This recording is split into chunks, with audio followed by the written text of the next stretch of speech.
Ready to go? I'm very tired.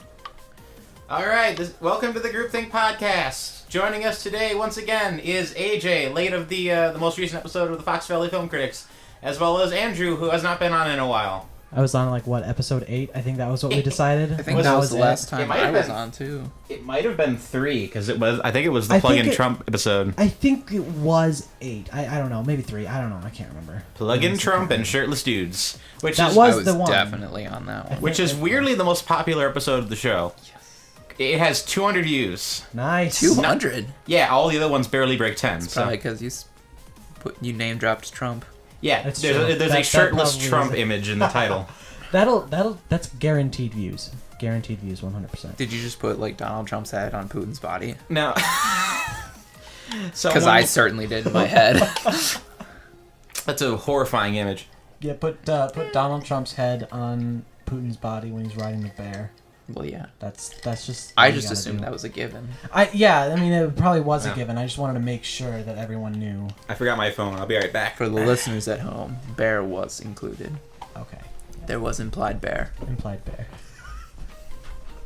Keep talking. Implied Vladimir on bear action. That's definitely my preferred porn subcategory. I wasn't necessarily thinking porn as much as I was thinking fan fiction, but I suppose that's almost the same thing. Right to porn. When I go to Pornhub, that's what I type in the search engine. Putin, semicolon, bear. Why a semicolon?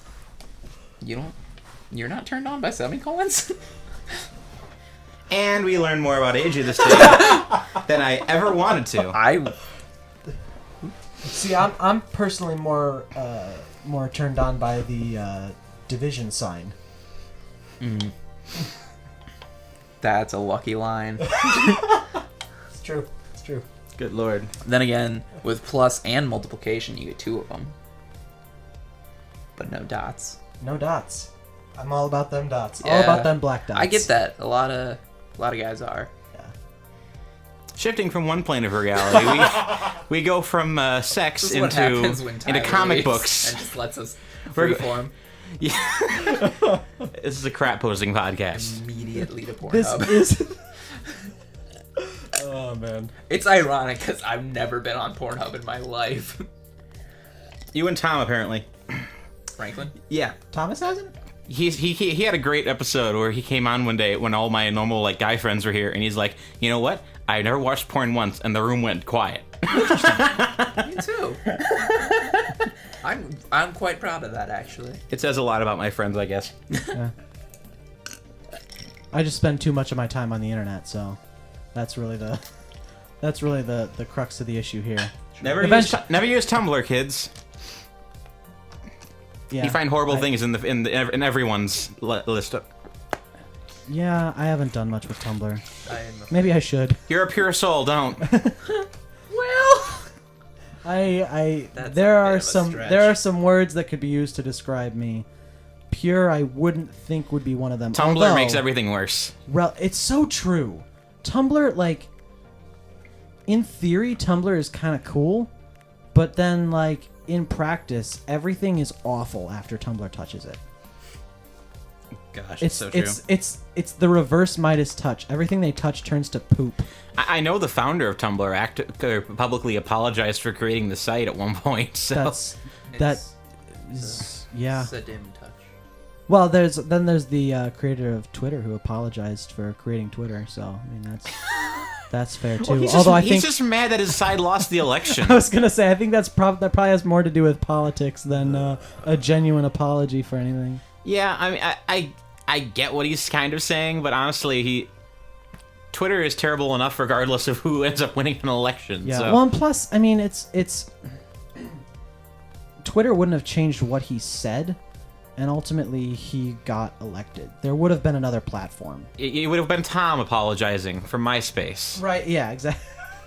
If Donald Trump was able to bring back MySpace, I think he deserved every vote that he got. Make MySpace great again.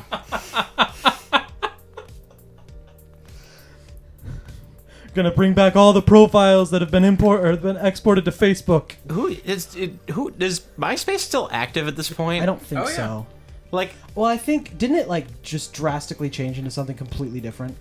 probably. Possibly, but And I something know there are basically people who useless. still have MySpace profiles. I've heard I that don't there know is like how active like they are on it. I've heard of people who haven't deleted their MySpace profile. well, obviously. I've but- heard that there's like very specific like subcultures that use MySpace, like because it's good I mean, for you certain have, things. You have purists for anything. There are still people, not to bash these people, because I think there is legitimacy to it. But you still have people who will only use like vinyl records for music because they insist it has a better sound. I collect abhor the lasers. idea of MySpace as the vinyl records of the No, internet. I agree. I wasn't necessarily trying to make the qualitative comparison there, but I mean, there you always I have understand where people you're who, coming from. people who still think Game Boy is the best portable system. I was gonna and say- stuff like that. Where it's They're like, I was gonna say they're the anti-hipsters, but then I just realized that's the elderly. So well, in fairness, the anti-hipsters Are still hipsters. Yeah. It's honestly, it's more hipster to not be hipster at this point.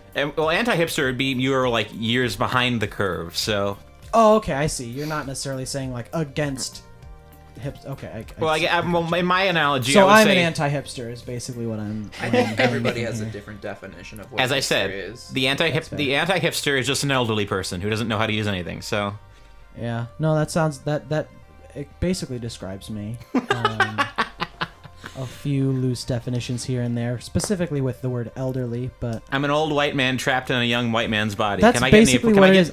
I'm transageal. Can I get any Trembler points for that? Yeah, I identify as a at least 87-year-old man. I like the currently movies- feel upper 60s. I liked the movies better when Gary Cooper was in all of them. Sergeant York is my jam. I think we lost something very valuable when we added color to all of our films, and Racist. sound. I just want all the actors to be white. That's totally what I meant when I said when we added color to our films. You heard it for here, one, folks. abhor these Andrew two. Haugen hates color. They didn't know. I'm They didn't know my not last for- name up until now. The colored. I, for one, abhor these colored movies. Coming into our movie theaters and coming at us with their colors. Dying. Get this Shaft movie out of my theater. I do actually think that we lost a little bit of something when it became unacceptable to have a silent film. I think you had a lot of very interesting ways to tell stories that are lost now. Well, that was 1935. No, I understand. Yeah, like, any it's- elderly person is going to look back on the silence the way we look back on like the 80s. Yeah, no, I wasn't necessarily using that to be like, oh yeah, I'm an old person because I think this way. But maybe I am an old person because I think that way. I'm just imagining somebody in like the 1940s who was like, I was born in the wrong generation. That's The thing is, you know it happened. I'm obsessed with Fritz Lang. Have you ever seen Midnight in Paris? No, actually, I've been wanting to. I don't want to Not if spoil he it, hasn't but seen a movie. Okay. I don't want to. Well, it's Woody Allen. And I love Woody Allen, Yeah, I'm not a huge Woody Allen guy. No, that's but look, here's I've seen Annie Hall, and I think that's it. well. Let's be honest. If there was a ratio here, I've seen one movie to your like 200. Hold on, I want to keep So- talking about Woody Allen. Okay, let's That's talk about generous, this. and I appreciate it. But you're too kind. You could I probably apologize, list more Papas. movies that you've seen and I haven't than I have seen. That's probably true. I think that's true, but 1 to 200 is Yeah, no, that was an exaggeration. yeah. But yeah, you'd like Midnight in Paris a lot. He doesn't I'm actually. sure. He doesn't act in it. It's like really recent, but Oh, it's not that I don't like his acting. Oh, no. It's more his writing, with the exception of some very clever one-liners. It's very kind of meandering. here's the to thing. me. I've seen several of his movies. His really old stuff. It tends to be. It's all shot terribly. Like it's all shot Are on you really talking low like grade. It's Bananas and Sleeper. Are you talking like Bananas and Sleepers? Play It Again, Sam, Take the Money and Run, stuff like that. It's shot on like really low grade film stock, and the cinematography is very utilitarian, but they're really clever. You having fun over there? I'm getting my soda open. You don't have to be subtle. I ASMR that crap. Yeah, he just puts the microphone right here. well Well, now it's open, so I can't really do that. I get a few more cans and just to open them and just leave them here. But yeah, just open Let 'em 10 get cans. flat. Or I Wait. could just super slurp. Today the I'm soda as going down. to I tend to do that. drink Coca-Cola on air. I didn't realize how many Tom Clancy books your dad had. Oh, he loves them. There's a lot of Tom Clancy. He's still writing them even though he's dead. But Yeah, you're not wrong. yeah, And those video games. but yeah. I didn't know he was so up on the times that Tom Clancy. I'm not done. I'm not Yeah, done Tom talking Clancy. about Woody Allen. Oh, I'm Okay, sorry. back to the Allen. Yes. Sorry, we got into video games, which I'm like, I can talk about this. We can talk about that later, but I want to finish talking about Woody Yeah. Allen. I've been So- out of that world for a little bit now. All of his old movies, they're really badly shot, but they're all very they're very clever screenplays, and they have the kind of this like John Lovitz quality to them. Like Well, yeah. they're What, just like a Jew? Just Jewish? no, like that similar style of comedy to it. Like they constantly cross-reference Woody Allen and like the Critic when John Lovitz's show. So Right. it has that kind of same New York upper class like intellectual sense of humor. Jewish. I was gonna say so Jewish. I didn't want to say that. I said it twice. We're in troubled times. I don't want to berate. Anti-Semitism Against is the fine. Jews? I don't want to berate. Everyone loves the Jews. Except those people that don't. Except, yeah, there's a shocking amount of people who don't like the Jews. Yeah, but anyway, his older films even know how to his older identify films are a essentially Jew. just poorly shot stage plays. Mm-hmm. And as it goes along further in time, he gets to the point where he's in them less. They're shot better now. They're insanely pretentious, but they're very well written movies. So Oh, sure. And he, if I'm not mistaken, he's the winningest writer in Oscar history. really, I believe so. I know you don't follow the Oscars as much, but no. Well, I basically pay attention to who wins. I think he's, won the most writing Oscars out of anybody. He writes a movie every year. Exactly. So that, Yeah, when you throw that many darts, you're bound to hit something sometime. Oh, yeah. I don't know, but he is talented. Annie Hall, And- Manhattan, and like Crime you and said- Misdemeanors. Like well, you I don't. said, pretentious, and that I'm not the huge. Oscars, like, I was gonna say Pretense. that's kind of, if you want to get an Oscar, probably be as pretentious as you can. Well, Yeah. I have a good rant on Crimes and Misdemeanors and Match Point, but I don't think it's a little bit too literary for so. Crimes and Misdemeanors is Woody Allen. Yeah. Oh. But yeah, he was in it. I think he directed it. Like, do you know the backstory of what that movie was all about? Like, supposed to be satirizing? I'm not super familiar with it. I just heard the title and I didn't place it as Woody Allen. It's satirizing a Dostoevsky novel. That which- makes, well, yeah. That Yeah, makes sense. it's basically his like reaffirming his bleak nihilism. So That's same. very Dostoevsky. Well, Dostoevsky wasn't necessarily a nihilist, but Wasn't he? He was super dark. And he just was like, well, he was dark, but yeah, his dark books. doesn't necessarily mean nihilistic. well.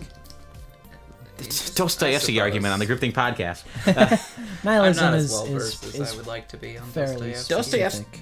Well, Dostoevsky, his history was that he was like a super nihilist young writer, and then he had this like essentially some sort of religious experience when he was about to be executed for war crimes, but he just barely escaped it, and that kind of like shifted the entire style of his writing over. So now all of his writings are him trying to like question the validity of that experience. So Crime and Punishment was like all about that, and so Crimes and Misdemeanors was basically Woody Allen saying, no, the universe is bleak and empty and everything sucks. See, I don't understand why if you have that sort of worldview, I don't understand why you devote your life to letting other people know about that. Misery Loves Company?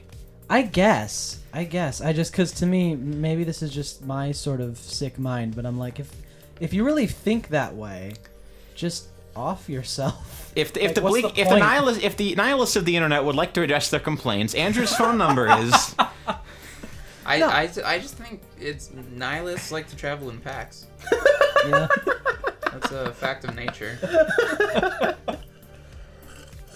That makes me think of the Big Lebowski, actually. he's Where- a freaking nihilist, man. Can we name the famous rock and roll bassist that played a nihilist in that movie? Who? Well, that was a trivia question. I don't remember. No? I like the movie. I just didn't pay attention to the nihilists. So Flea from the Red Hot Chili Peppers. That Okay, that would have been my someone's- first guess. someone's told me that at some point. I just No. forget. Oh. Dad, was that you I that would told me bel- at some I mean- point? Yeah. I guess it's a no. Someone told me that, but I watch credits. Good for you. Hey, did they credit the Red Hot Chili Peppers in the credits? No, just Flea. Special thanks, Red Hot Chili Peppers. I watch credits to listen to the credit music. There's some good credit music. Some of it. Sometimes it's really impressive.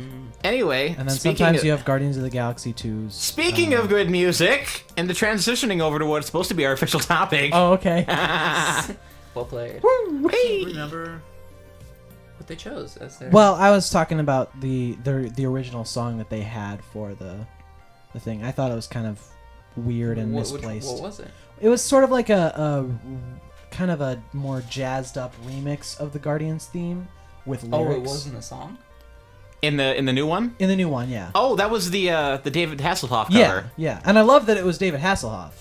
I wasn't a huge fan of the song. I actually just got a copy of the Awesome Mix 2 in the mail, so I ordered a CD of it. So I didn't think this. I don't know if I like the soundtrack in the new one more. It felt more thematically appropriate, but none of the songs were as catchy. I completely agree. Yeah, and like my style meshes better with the first movie. I'm more into harder rock than soft rock, and Volume 2 had more kind of The first Fleetwood one, Mac yeah, type vibes. I'd say the first I one like was. Fleetwood Mac. I absolutely do too. I didn't mean First to. one felt like it was aiming for like a more generalized theme. It felt like the soundtrack your mom would actually give you for like an awesome mix, but it made it. It also came off as a little bit more, I don't know, obvious. Like especially when Kurt Russell was singing it. He is. I saw the movie on Monday with my mom, and I turned to her and I was like, "Man, he is like the most tone deaf human being alive." Well, I was watching that with the second time I saw it with Thomas, or was that, I can't remember. Yeah, whatever. I saw it with Thomas. That's the important part. And when we got to that part, I kind of leaned over to Thomas, and I was like, I like to imagine that he was just waiting outside the door for hours while Peter Quill was listening to the Walkman, just waiting for that part to come up so he could actually go in. And so let's just say, and if anyone who hasn't seen the movie in 3 weeks now, we're gonna just spoil every Marvel movie up until this moment. So, but yeah. Judging by the box office results, I don't think we're going to be spoiling it for I feel like most people who want to see it have seen it at this point. Sure. Given Josh doesn't go to movies, and he went to that. We've all so. seen it at least twice, I believe. Yeah, all of us. Surprise! Like, that's only maybe like the third or fourth movie that I've ever seen twice in theaters, and it was only a matter of circumstance, just different people asking me. I very rarely go to see movies. Period, and then the fact that you would rarely go see things twice. Just the fact that you would says something. Right. But again, that was more the group of people I was going with. I've actually seen most of the Marvel movies I've seen in theaters. I've seen more than once. Interesting. I usually see them more than once. I think Age of Ultron is the movie I've seen the second most amount of times in theaters. Age of Ultron and Force Awakens.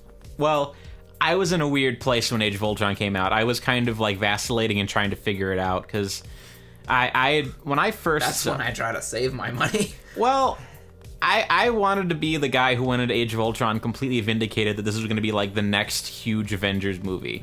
And I was so disappointed the first time I saw it. I was like, this isn't working. What's not working right now? And I saw it several more times just to kind of get like come to peace with it, and I found like trying to figure out what I ultimately thought of it. And my opinion keeps getting like lower every year. So wow, I understand I'm crazy, but I actually did like Age of Ultron more than the first one. More than the first one. I would say so. Yeah. I think I remember talking. Yeah, about we've this. talked about this. Yeah, I quite enjoyed it.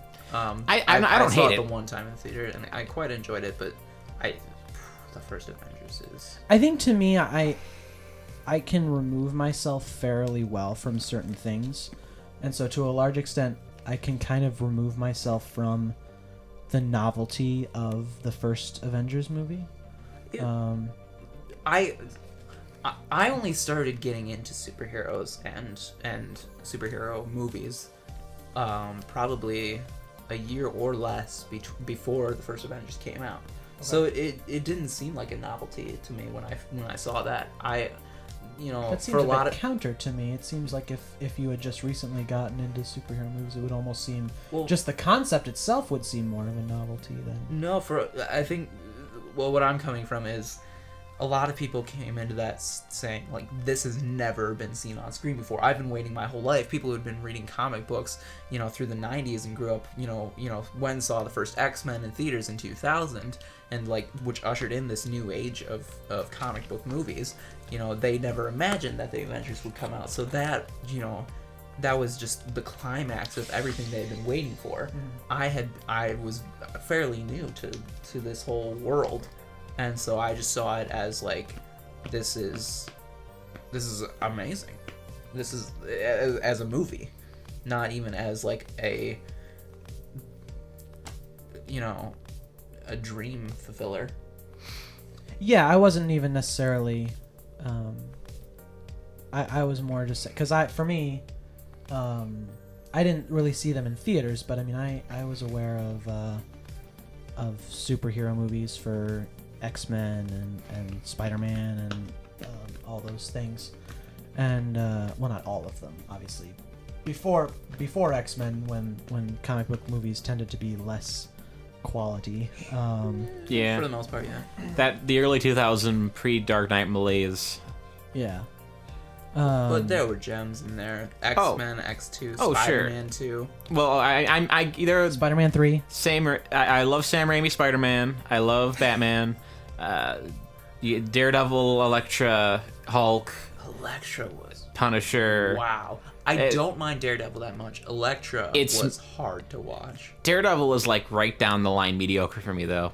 I would agree, but it's not as bad as a lot of people would claim it to be. Oh sure. I mean it doesn't hurt. It doesn't help that there was like a zeitgeist to it because everyone was mad at I said Bat. Affleck. Affleck. Everyone was mad at Affleck. Yeah. But yeah, we were getting into like a really good like MCU discussion on the show, and I remember because we hit the time limit, and I wanted to kind of keep going at it with like in terms of like hashing out some of our disagreements over like the MCU and stuff. Like I remember, did you remember some of the conversations we were having? Or I remember you said that the first Guardians of the Galaxy was probably your number one film. He remembers up you until were wrong. new one. Like my kind of gauge on the Guardians on the Marvel films was always that I could never really appropriately level the Avengers, Winter Soldier, and the first Guardians because they were all kind of on par for me. Okay. In terms of they're all excellent movies. The problem is that they're all essentially doing it perfect for what they're trying to do, and trying to kind of level it out and figure out what I consider to be the best one was very difficult. I'm torn on that because I would definitely rank Guardians of the Galaxy the lowest of those three. But I'm wondering if that's just because it's the least appealing to me, just in terms of genre, or if it's just generally I don't see it as that good of a movie. I won't add appeal into the list just because Guardians of the Galaxy is not technically a movie that would appeal to anyone. Just I think he's talking. He's not really a sci-fi person. Exactly. I respect Star Wars, but it doesn't interest me that much. I would say a movie's test of a movie's quality is its ability to make you interested, regardless of the subject matter. So I would agree. So if you're not interested in it, just because you're not interested in the subject matter, then I'm not. I don't think that's necessarily a good answer. Like, this might be a bad example, but have you ever seen the Magic Mike movies by Steven Soderbergh? No. They're Steven Soderbergh movies, and a lot of people have told me that they're like legitimately good. Well, yeah, like people have told me those movies are legitimately good, even though everyone goes into those movies and is like, "Oh yeah, naked men on screen." But then, I would see that movie solely for Matt Bomer. I'm aware of that Steven Soderbergh directed it, and I appreciate him largely as a director. Throw that out the window to see Matt Bomer shirtless. That's why I would see it. But yeah, my greater point is I'm not interested in that kind of subject matter, but the topic is interesting because it's done in an interesting way. So I just think that point are you talking Magic Mike or Magic Guardians? Mike and Guardians of the Galaxy. Okay. So just the first time those two movies just have to been elaborate. Yep. That's just a natural connection I make in my brain. To my mind when I watched Guardians of the Galaxy. No. Did you see that shirtless scene? Here's with an Chris interesting Pratt? point. I That's listened. a fair point. I listened to an academic lecture a couple weeks ago, or a couple months ago, and when I was driving about movies, and it was basically like a 10-part, like hour-long movie series about like talking about history of movies. And one of the things that I really took away from it, it was great. I actually downloaded it, but I'll let you listen to it. Who did it? It's an academic series, so I had to look it up. But Okay. one of the things I thought was interesting about the way the guy talked was that he didn't look at movies as like from a surface level when he was making comparisons. He always like, whenever he would compare one movie to another, he was always looking like really deep into like the storytelling cues, and he would say things as like, I want to talk about two films from this one year in history that came out, and you're not going to think they're connected, but they have the same zeitgeist and the same soul behind them. And he tells like Casablanca and now Voyager. They both share this like zeitgeist, and I thought like, and it kind of like shifted the way I thought about movies to like, don't think about like the surface level similarities of a film. Look at what's like how they're functioning and what they're saying as like kind of the best way to make comparisons, and that's kind of how my mind would go somewhere from like Guardians of the Galaxy to Magic Mike. So. Oh, absolutely. Well, yeah. sure. I wasn't necessarily trying to make fun of. Oh no! It's funny too. But Yeah. It wasn't like, oh, that's an illegitimate comparison, as much as it's like, like that is a legitimate comparison, and it's hilarious that that's a legitimate comparison. I think I agree. I think the first time I watch a movie, I watch it more for experience, more surface level entertainment. Depending on the movie, I'm talking mainly blockbusters, and then the more I think about it, the more I will think of like how well the movie was made. Well, sure. I try to come at it from a critic angle because I want to get hired as one, so I don't go into basically everything with the knife out. But it doesn't bother me like it would some people. So Sure. But anyway, we had those the Marvel disagreements. What else were we kind of getting into? I remember we had a good one about Age of Ultron and Civil War. Like we kind of had a disagreement on whether or not Civil War is terrible? I came down a little on the harsher side when it came to Civil War, but I think it's I agree. Brilliant. You don't like Civil War? It is. I suppose The Incredible Hulk counts as an MCU movie. It does, but it's very tangential. Yeah. You say what I think you're about to say. I don't think I'm gonna say quite what you mean, but I mean, or what you think I'm gonna say, but it is on my lower end of MCU movies, and I'd have to really watch all of them or rewatch all of them, I should say, to be able to for sure quantify it. Right. At one point I ranked them, but I think that was after Ant-Man, maybe. Yeah. I just ranked However, them I would say that of what I'm thinking, I would probably put it right down at the bottom. Incredible Hulk or Civil War? Civil War. I really don't like that movie. What was your issue? My issue, again, I'd probably have to rewatch it to be able to really explain what I disliked about it the most. Obviously, this is just a pet peeve, not necessarily qualitative, so I don't necessarily mean to make it a qualitative argument, but it does bother me a little bit that it's Avengers 3, but it's also Captain America. Again, that's not a qualitative issue. That doesn't make it good or bad. It is something that's like, you could have fairly easily just had it be an Avengers movie, but you didn't want to ruin your trilogy thing that you're doing, so... It definitely comes across as janky, like from a structural standpoint. Yeah, absolutely. It makes this whole like it makes it lopsided from like a trilogy standpoint. It was like, now what do we count as the middle chapter? Civil War? Yeah, absolutely. Because I don't think most people are gonna go watch Age of Ultron a lot. Like, yeah. I would disagree. I think that movie doesn't. Well, I understand your argument that it's essentially Avengers 3. Yeah. Or as a lot of people call and again, it, that's Avengers not qualitative. 2.5. Yeah. But the writers of that did an excellent job of putting Captain America in the focal point. I didn't feel that. My biggest do. problem. Well, I've read a couple good like. I felt like back and Iron Man forth. was much more the main character than Captain America. Oh, totally. No way. I've read I a don't know couple. how you see that. I've read some really good back and forth arguments on Civil War, and usually when I see that, my general takeaway is that it's a mediocre movie, just because when you see those movies like Man of Steel or Les Mis, where you've got where the critics are just going at each other hard because they can't agree on whether it's good or not. My journalist. I thought Les Mis was pretty widely acclaimed. I know a lot of critics who hated it, but I also know a lot of people that really liked it. So my general take on those kind of movies is, if a movie is getting that Ghostbusters, if a movie is getting that divisive. Oh, welcome to the internet. The highest praise I've ever seen for the Ghostbusters remake was The best I heard was it wasn't as bad as everybody thought it was going to be. Well, I saw but to me that activists- falls into I saw like 4 or 5 activist articles that were like, Ghostbusters don't was great count. after all, but they were Those critics. don't count. They were professional critics and activists, so they obviously had a stake in the game. I don't know. How that- loosely are we defining professional? Right, that's what I'm saying. Hired by a major publication, But that doesn't necessarily mean Yeah. anything. it means that they're respected or acknowledged to some degree. Oh man, I was gonna make a sports reference, but I can't remember his name, and so I just ruined everything. Oh man, that would have Right, impressed me. right. In fairness, I would have stolen it from Josh and Tyler, but nonetheless, I would have had it.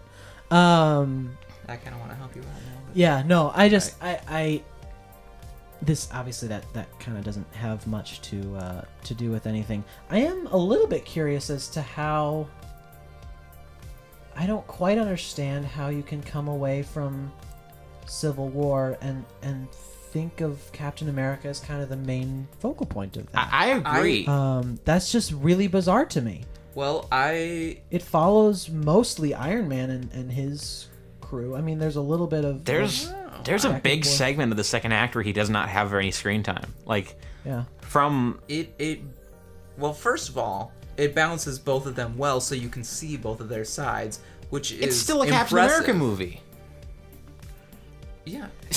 I think I think that's the agree. thing. Like I think that kind of is part of it too. Is it's supposed to be a Captain America movie, so even if it does balance them well, in my mind, it ought to be a Captain America. And movie. and they're sharing screen time with the other 8 Avengers, so that's not a problem. I think that they Yeah. did the motivations for the other Avengers just fine. I agree. 'Cause That is one thing. exception that I think exception being Ant-Man, because they completely destroyed his that's story true. arc. Yeah. Ant-Man. But I Is, love that Ant-Man's there, so like I do forgive it a little bit. here's the thing. but Ant-Man yeah, no, being it's there true. is awesome. The fact that he basically betrays his entire "I'm going legit" arc from the Right. first movie is complete bullcrap. Yeah, no, it is that is a bit of a problem, and that was something that genuinely bothered me. But I love that he's there. At the very least, him in the prison, he should have said something like, "I can't believe I just did this Right, again." yeah, Like because he just, "I'm in prison again. What the heck am I doing?" 'Cause Although still that wouldn't have quite been genuine either, because he ought to have known what he was getting into. I think there is a sense in which you can sort of explain it away by, I mean, he was clearly starstruck by the Avengers in both in that movie and in his solo movie. So I there is some justification there, I think, but it's fine from a the side that he falls on, I think, is less justified. Oh, the side isn't even the issue for me because he doesn't take an ideological stance in it. It's just that he doesn't end up paying the price for it. He doesn't feel like, unless they address it in Ant-Man and Wasp, where he's like, "What They're are you not going doing? You just went off and did that crap all over again." Maybe we should let. Go ahead. First of all, I think that I would say that Ant-Man or Scott Lang felt like he owed it to Anthony Mackie's character. I can't think of his name. Falcon. Well, Falcon, but I was gonna say, is that the black guy? I was trying to think. It wasn't a no, death not thing, because the last scene of Ant-Man is he finds out that the Falcon is looking for him. Right, but I think that he, after like stealing that tech from him in Ant-Man, he almost felt like, okay, now if he wants my help, I feel like Oh, wait, obviously they didn't talk about that, so I'm Yeah, assuming I a think lot, that's a and lot of that's on the conjecture. movie for not explaining. From the that. sound of it, if I recall the dialogue correctly, he said Falcon tells him that they're about to fight some super crazy assassins. So, like that was what it was his dialogue. So you could follow that train of Michael Pena monologuing at the end, which was both of those scenes in Ant-Man were two of the best scenes fantastic in those movies, but. I'd have to watch him again to understand what he was actually saying, because I was just so overwhelmed with like the storytelling they were doing there. Yeah, I mean, on one hand, I have to fault it a little bit because I don't think it makes it as clear as it should be, but at the same time, I have to praise it because it's so creative and just fantastic and hilarious. Hilarious. Michael Pena. If you're able to pay stole that attention, if you're able to pay attention through it, it's a great way to get exposition and get it in an entertaining and efficient manner. But I wasn't very well able to focus during it because I just thought it was hilarious. Agreed. How good do you think Ant-Man and Wasp was going to be without Edgar Wright? Well, nobody really knows, except if you worked on the movie, how much of the first movie was Edgar Wright. How much was Peyton He Reed. wrote everything up into the shooting day and shot several scenes. But Peyton Reed and some other writers made some adjustments, yes? To my knowledge, Wright walked off set because they wanted to change the script and add scenes that connected it to the Avengers because they liked the way it was coming out. So, right. which he meant he was obviously disturbed that they were like screwing with his vision for the film, and he didn't want to add. I've always assumed it was the Falcon scene. Probably that would make sense. Granted, I watched Ant-Man before I caught up with aside from Scott Pilgrim, before I caught up with Edgar Wright's like Cornetto trilogy, so I wasn't as familiar with his style, his very distinct style.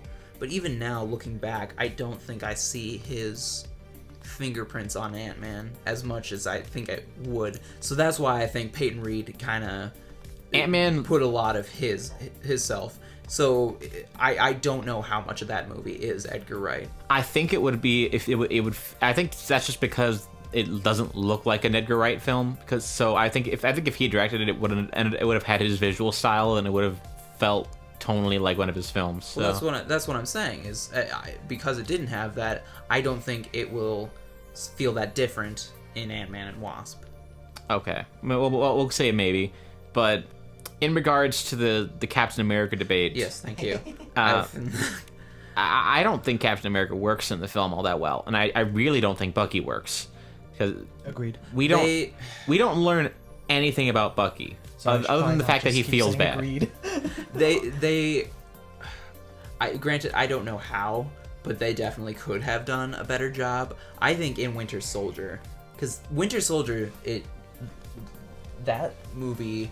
was incredible, except for the parts where it was like just Cap and Bucky, and like that's when it really dragged around, like the transition between the second and third act of Winter Soldier. The one fight scene with them? Get sleepy. The one fight scene with them, or no, not the fight scene. That scene was good, but no, before that, the fluff that's in there. Yeah, when he's like, when Captain America's like, oh man, I remember growing up in Brooklyn with Bucky. I think the problem is they sort of tell you that there's this thing there, exactly. But yeah, they don't show anything about their dynamic much. That's exactly what I'm saying. So then it feels disingenuous when here's the thing. In Civil War. They didn't do it right in First Avenger. They didn't give him. They didn't give enough. Yeah. He doesn't grow in First Avenger. His entire arc in First Avenger is, I'm a soldier and you're not going to be. Then he gets a horrible he gets a horrible complex because he doesn't realize that he's no longer as more powerful than his wimpy best friend. I don't think he gets I was gonna say I don't remember that, but I don't remember most of as evidence. I will cite two scenes. Okay. One scene, he's getting drunk in the bar and says, "I can't believe you're Steve Rogers." And then there's the scene where he grabs the shield and starts running at the guy. I like. That might be you probably like it might be pushing it a little bit, but I would not be against the idea that he's grabbing this shield just because he wants to kind of like be as strong as Captain and he can't. I kind of want to watch the movie again with that interpretation in mind because that's not how I really saw those two things at all. But I would be interested to see if there is some surrounding things that might lend more credence to that. I think it was a testament to their friendship that he still thought of him as Steve, Yeah, not that's- Captain that's America. kinda what and I thought was that's thinking. that's how I always viewed his emotions. Although towards- if you have that interpretation, then that makes Then- Civil War and Winter Soldier all the more problematic. Well, the Winter Soldier, you can kind of brush Less it so off. Winter Soldier, that's Well, true. there's one moment in Winter Soldier that's ruined because of that. It's the reveal shot, because at that point you don't care about Bucky from the first movie, so your reveal is like, oh, it's his Well, best I already friend. didn't So care about Bucky from the first. well, exactly. That's the point. That's the problem. So it doesn't have that hard-hitting moment where it's like, oh crap, it's his best friend, because all the emotion in that scene comes from Captain America reacting and not from the reveal. you would think with all the montages in the first Captain America, they could have had more time to deal with Cap and Bucky's it's a kind of backstory. Well, and even It's a the script. way It's a script problem, not a visual problem. well, and even the Sure. way that Bucky quote unquote died in the first film, I don't remember being very ceremonious or very. He falls off a train. Yeah. I mean, it kind of seems. It hit me a little bit in the feels, but not as much as I think the movie would have wanted. Maybe, Again, maybe it's all I about- it's just all about because I Captain- knew enough about the story that I was like, he's gonna end up in the future, and all these people are gonna be dead anyway. Again, didn't it's know all that, about actually. Captain America's reaction to it, not our emotions for Bucky. So Sure. he appears in the second one. We don't care, and then he's basically thrown to the background because he's not the point of that movie. So he's just the guy to fight Captain America. But I don't think that that's Civil War's fault. Oh, I agree. No, yeah, but it's Marvel's it's fault. definitely Yeah, it's Marvel's it's fault. accumulated. Yeah, I It's wasn't in necessarily where, trying to like, say yeah. It's I think in Marvel's eyes, you have 3 movies to understand why Cap fights so hard for Bucky.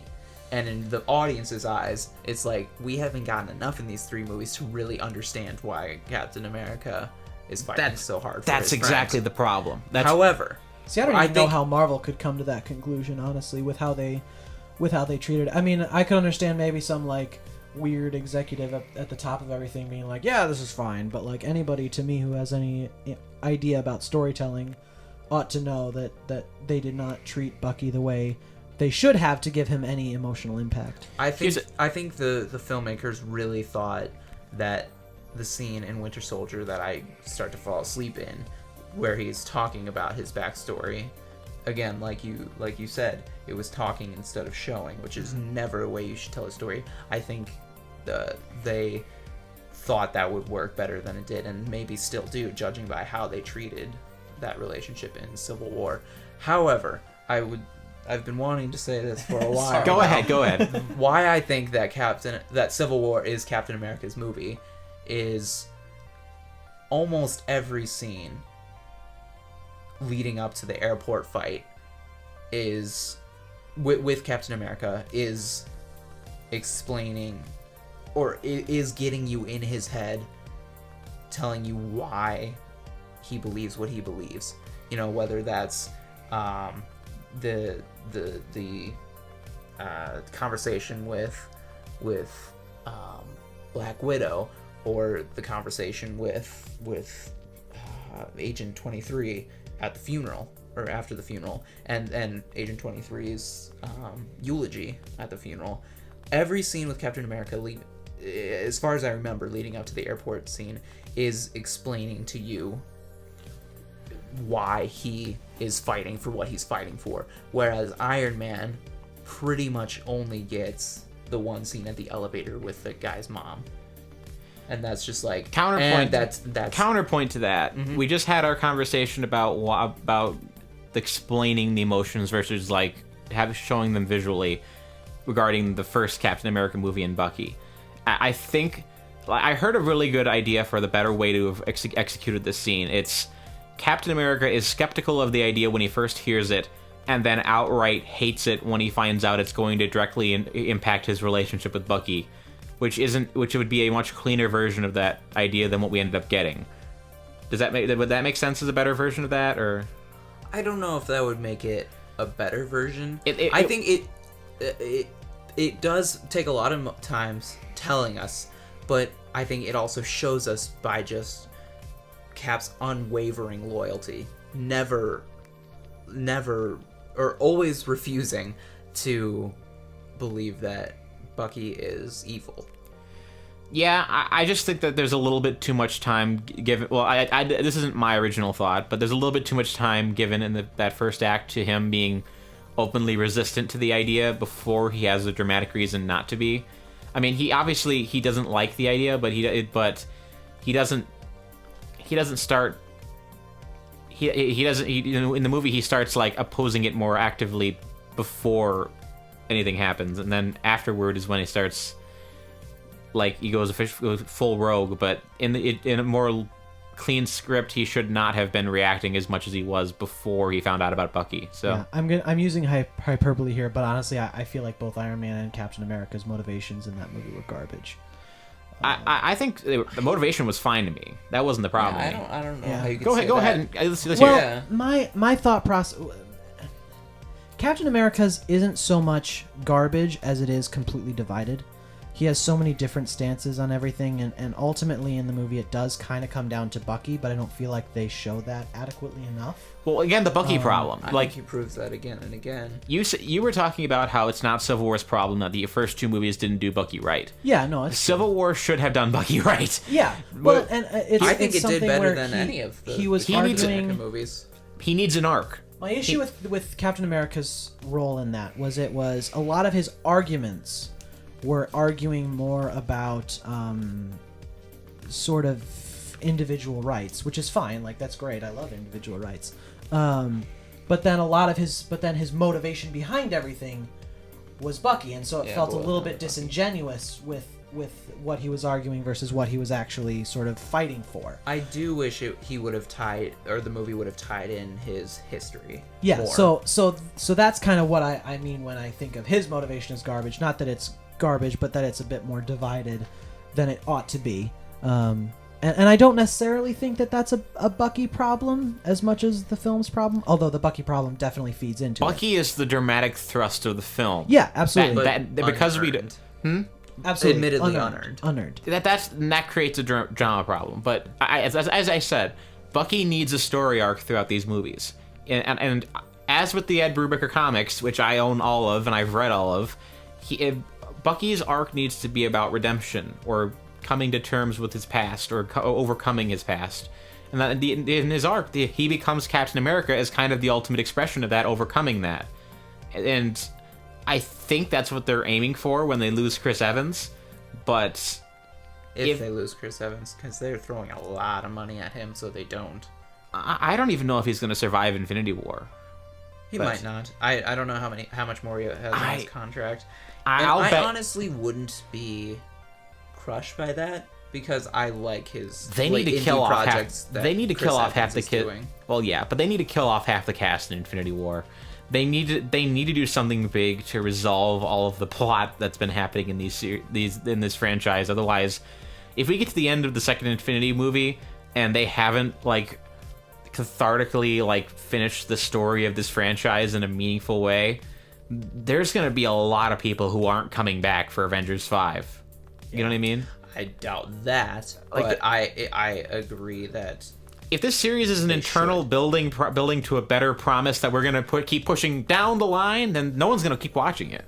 I mean, disagree. I would say it's already they have overstretched itself. They have been building since 2008, the first Iron Man, and people keep paying money to see it. So as long as people keep throwing their money at the building, why not just keep building? Second problem with Civil War or another big problem I have with Civil War, it instead of being the cathartic like sending out Chris Evans Captain America movie, it's just another chapter in the we're building up to something, we promise, just keep waiting. Like it ends that way literally with come back later. That's when true. Like Iron Man 3, it ends with like the most thematically appropriate place you could leave off with that character at that point, even though a lot of people don't like that movie. I think that is my least favorite MCU movie. We can hash that out because I've only seen that once and I would love to see it again. Okay, we'll talk about this better. We'll talk about this in a minute. Sure. I love it because the Mandarin is the best. We'll talk about this in a minute. But I'm also an evil troll, so that's fair. Yeah. And you're not. You haven't read as many of the comics, which I think it would have irritated you more had you been more seeped in the comics. Well, I was fully aware of the character of the Mandarin and all of that. I haven't read a ton of Iron Man, but I had read some. I was pretty aware of I was aware of that as his kind of ultimate bad guy. Oh. And you still didn't have a problem with it? I loved it. Okay, well, See, part of that is because you and I have a very different idea of adaptation. That's so very you true. see it as an unfaithful adaptation and therefore really bad. I see it as almost offensive. I see it as a like, for example, like with going back to Guardians of the Galaxy 2, I liked that they changed who Peter's dad was in the film because I was aware of that character and I had an idea of what the film would look like, and then they changed the character and I was like, I don't know where this is going now. the Spartax would have been boring, but Well, yeah, absolutely. but I think Well, that's a tough one for me to argue for because I'm not that big into sci-fi or the cosmic universe. No one reads Guardians of the Galaxy comics. Spoiler alert, most of them are really bad. I've read a lot of them, but I would have to agree, but I still read some because I really like Guardians. sure, of the Galaxy. I do too. But It is. I would say both of those movies are my top Marvel. I do want to movies come at back this to point. Iron Man 3 because this is a very good argument topic. Top two? I would say so. Wow. I do want to come back to Iron Man 3 because it's a good argument topic, but I did want to finish my point on continue. the lack of catharsis. The fact that the movie doesn't end on a meaningful cathartic note, and it is the third movie, and what's generally regarded as the best solo movie franchise in Marvel, is Iron Man being the other one that could obviously be the best one, but I was very confused for a moment, and then it occurred to me that the only other options were Thor and Iron Man and Iron Man. So I'm like, okay, that's fair. Ant-Man. But Honestly, I think Captain America blows both of those out of the water easily. sure, There's well, no argument. I give it to Thor. I mean, no, I mean, sorry, reverse that. I would allow for Thor to be solid last. Although I would still say Hulk pretty goes good. last. Well, sure. Who goes last? Hulk, There's Oh, only one. do we count that? sort of. Okay. But there's So only, if we count Hulk, then Hulk goes last, and then I'd put Thor there. Although I've really enjoyed all of the Thor movies. there's not an MCU movie that I've disliked except for Iron Man 3. So I'll that's get hard back to say. that. Even if Ragnarok is my favorite of the MCU, It might be. I still don't think it'll boost Thor into the like that. I don't think That's that fair. trilogy. James Gunn will says- touch Iron Man or Captain Yeah, America. no, I James Gunn says that Thor Ragnarok has the best script of any Marvel movie. So I absolutely love Taika Waititi. Like, Yes. have you seen I have super either high I've hopes for seen that What We Do in the movie. Shadows and his and Hunt for Wilder People? Yes. I love both of those movies so much. Like that's so much my sense of humor. But yeah, Honestly, Ragnarok is probably very up there for the movie I'm most excited for. I would agree. Almost more than Infinity War. For uniqueness. I think part of the reason I'm not really as excited for Infinity War is just because it feels farther off at this point. it's a year out. Yeah, and well, I know it's not that far off, but it feels far off because I it's suppose. been far off for this entire Final period point of on time. Civil War, because we're moving on, and I've been wanting to get this point out. Yeah, sorry. Because Civil War just throws out the catharsis, they've pushed the goalpost back to the Infinity War movies. If those movies fail, or if those movies don't end on a note that says we are like offering you the cathartic moment for this series, people are gonna get mad and start like giving up because they can't keep pushing the goalpost down the line. Because when everyone waited to get the Avengers, because that was the big one, it's like, we're gonna have an Avengers movie. Oh, cool, that's great. Then you see the Avengers, and Thanos shows up in the credits. It's like, we're building up to the Infinity Gauntlet storyline. Oh, that's great. That's gonna be the big finale. If they push back one more time, people are gonna be mad, and people are gonna start walking away from this. Do you think people were mad when Thanos was revealed at the end of the Avengers? And the No. Avengers? Well, most people thought, it's like, why is Hellboy in this movie? Because no one knows. Most people who actually knew anything about the comics practically passed out in excitement. Yeah. I do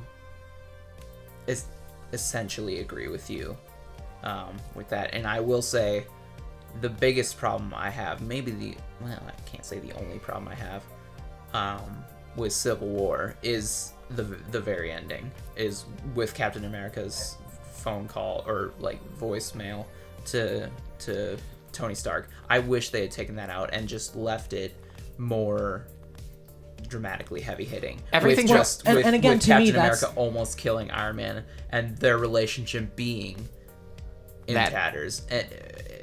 And I feel like them ending it with saying like, but we're still good, right?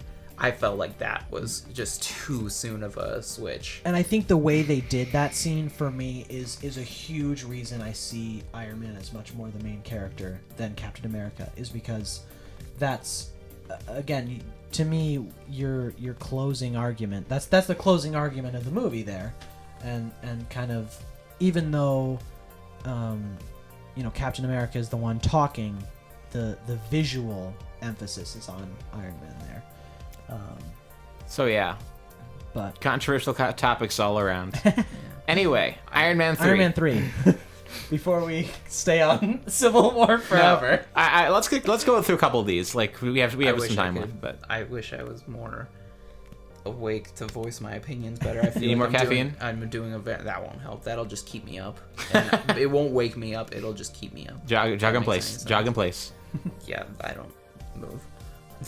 That sounds like work. But yeah, well, you were talking about the Mandarin as the central complaint of the film. Like, that aside, I think that it's a Shane Black film, and Shane Black is a god amongst men, and I don't think he's directed a bad movie yet. Like, if you've seen his other movies, and if you've seen the old movies he used to screenwrite for, the guy is one of the best writers in Hollywood. Like, I agree, but Iron Man 3 is easily his weakest. If you're I'll not say counting weakest. like Last Boy Scout and his stuff. Those are written, but so he didn't direct those. Right. Yeah. Okay. If we're just talking directorial, I can't even put into words how much more I put Kiss Kiss Bang Bang and The Nice Guys ahead of Iron Man 3. Well, those are movies in his wheelhouse, and let's see how exactly those are his movies. I don't see Iron Man 3 as Shane Black's movie. I can't wait to see his Predator and Doc Savage movies. Those are going to be really weird. In fairness to he's doing Predator. He's doing Predator next year, and then he's doing Doc Savage after that. Is he directing that? Both of them, yeah. That's crazy. Because Yeah. he wrote the original Predator, yeah? He starred in it. He was one of the crew. Was he? Yeah, he was the one that makes he makes the really cringy vagina joke. I watch that. I love very cringy vagina jokes. But yeah, I will say this. A lot of people give Iron Man 3 like the Shaft, and they say it's like the worst movie. I think it's as appropriate of a thematic ending to Iron Man's story arc that you could have had at that moment. But they throw that ending out the window in the very next movie. No, they advanced the story from where he was at that point. He throws his mini arc reactor into the ocean, and in the next movie he has it again. He doesn't need it anymore. He's just powering the suits with arc reactors. Okay, but like that's to me him saying like, okay, I can't remember what's the next movie after Ultron. Okay, that's what I would have thought, because that would have been the next movie he was in. But so like, yeah, he throws that into the ocean, to me signifying like, okay, I need to take a step back from. Okay, to me. In fairness, I think that's more a problem of Age of Ultron not wanting to waste time than a problem with Iron Man 3. Well, Iron Man 3's deal was they did not know if they were going to have Downey back for Age of Ultron. At that point, they were worried they were going to lose him. So they had to come up with a way that would end his story appropriately and thematically within that movie, and leave it open enough that he could reasonably come back in the next movie. I don't think they did a good enough job of leaving it open. I think if he did not return, maybe I would have liked it more. I still think it wasn't earned enough. But the most recent two movies have been about shifting his story arc based on his reaction to what happened in there.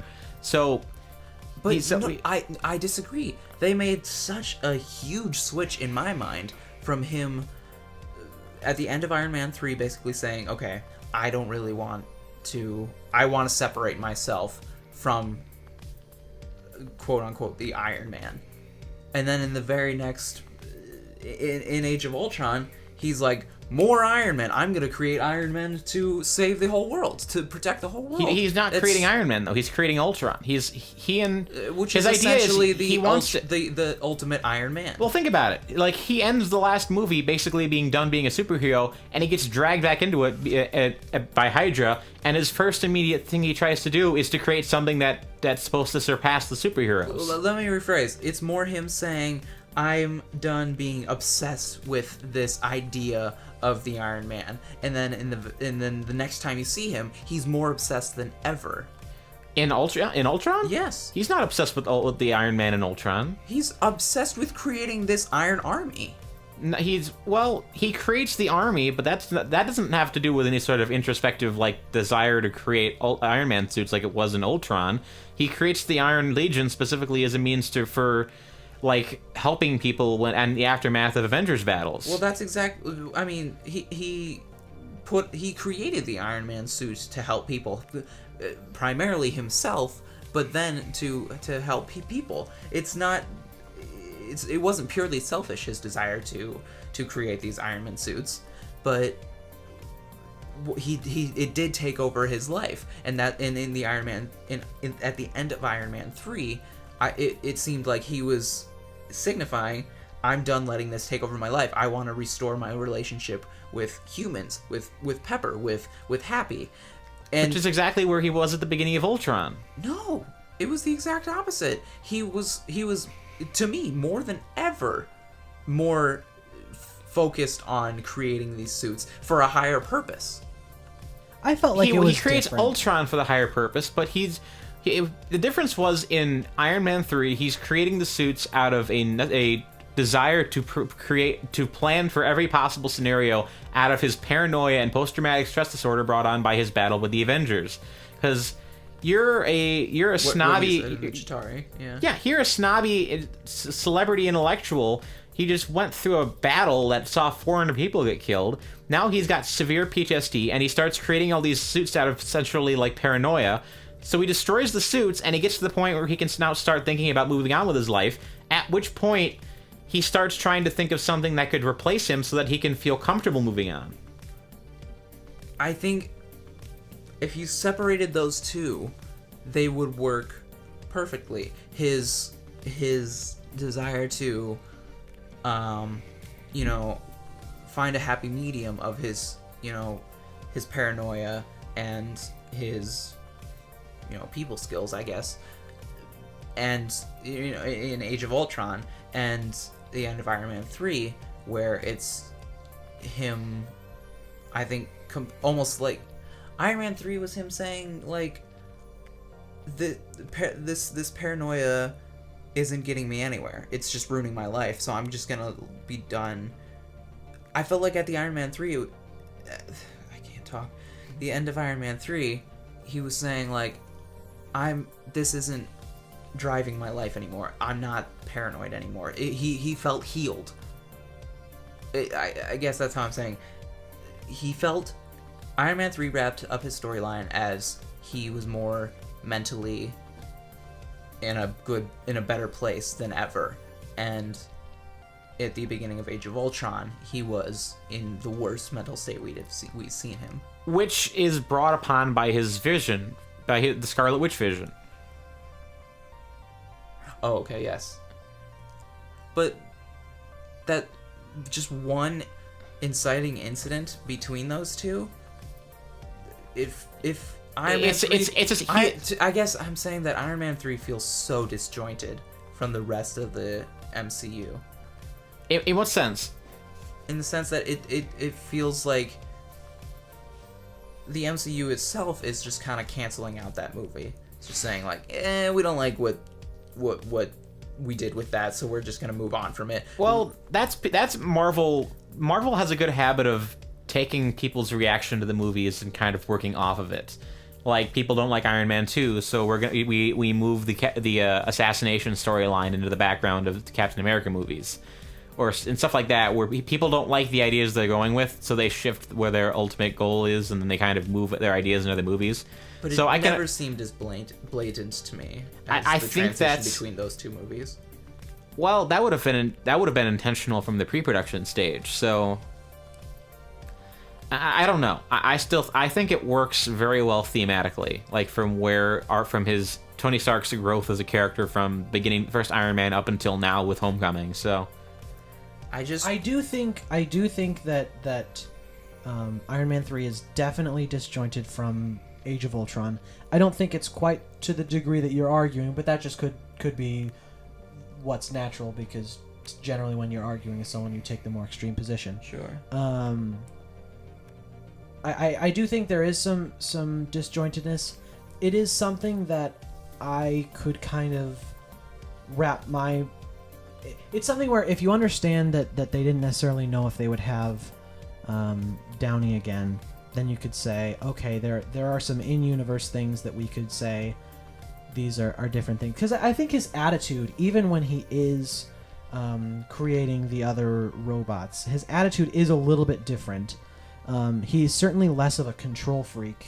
Because before, it was like, I have to be in control of all of the Iron Man suits. No one else can use them. He Whereas, was perfectly fine with letting Rhodey use it at the his end best of Iron friend. Man 2. His best friend who he trusts. So yeah. Also, Rhodey gets immediately taken over by Whiplash and starts firing at a crowd. So. But it seems to me that with Age of Ultron, he's creating more automated robots, including Ultron himself, the artificial intelligence, that he's kind of taking. Even though he's the one making them, it's much more hands-off than it was with the Iron Man suits, where even though they were somewhat autonomous, he still had to be the one to command them and that. So I understand where you're coming from, and I agree with it in a lot of ways. I do think it is a tiny bit different, but not different enough to say that you're wrong. I think the last thing I'll say before because if I keep talking, I've already said the same thing in just as many different ways I can possibly think of. But the last thing I'll say is that I think if Shane Black made Iron Man 3 in a completely separate universe with different characters, same story, essentially, it'd be hard to say because I would have appreciated the movie more, but because he took it, I guess what I'm trying to say is it may be a good movie on its own, but in a franchise it doesn't work at all.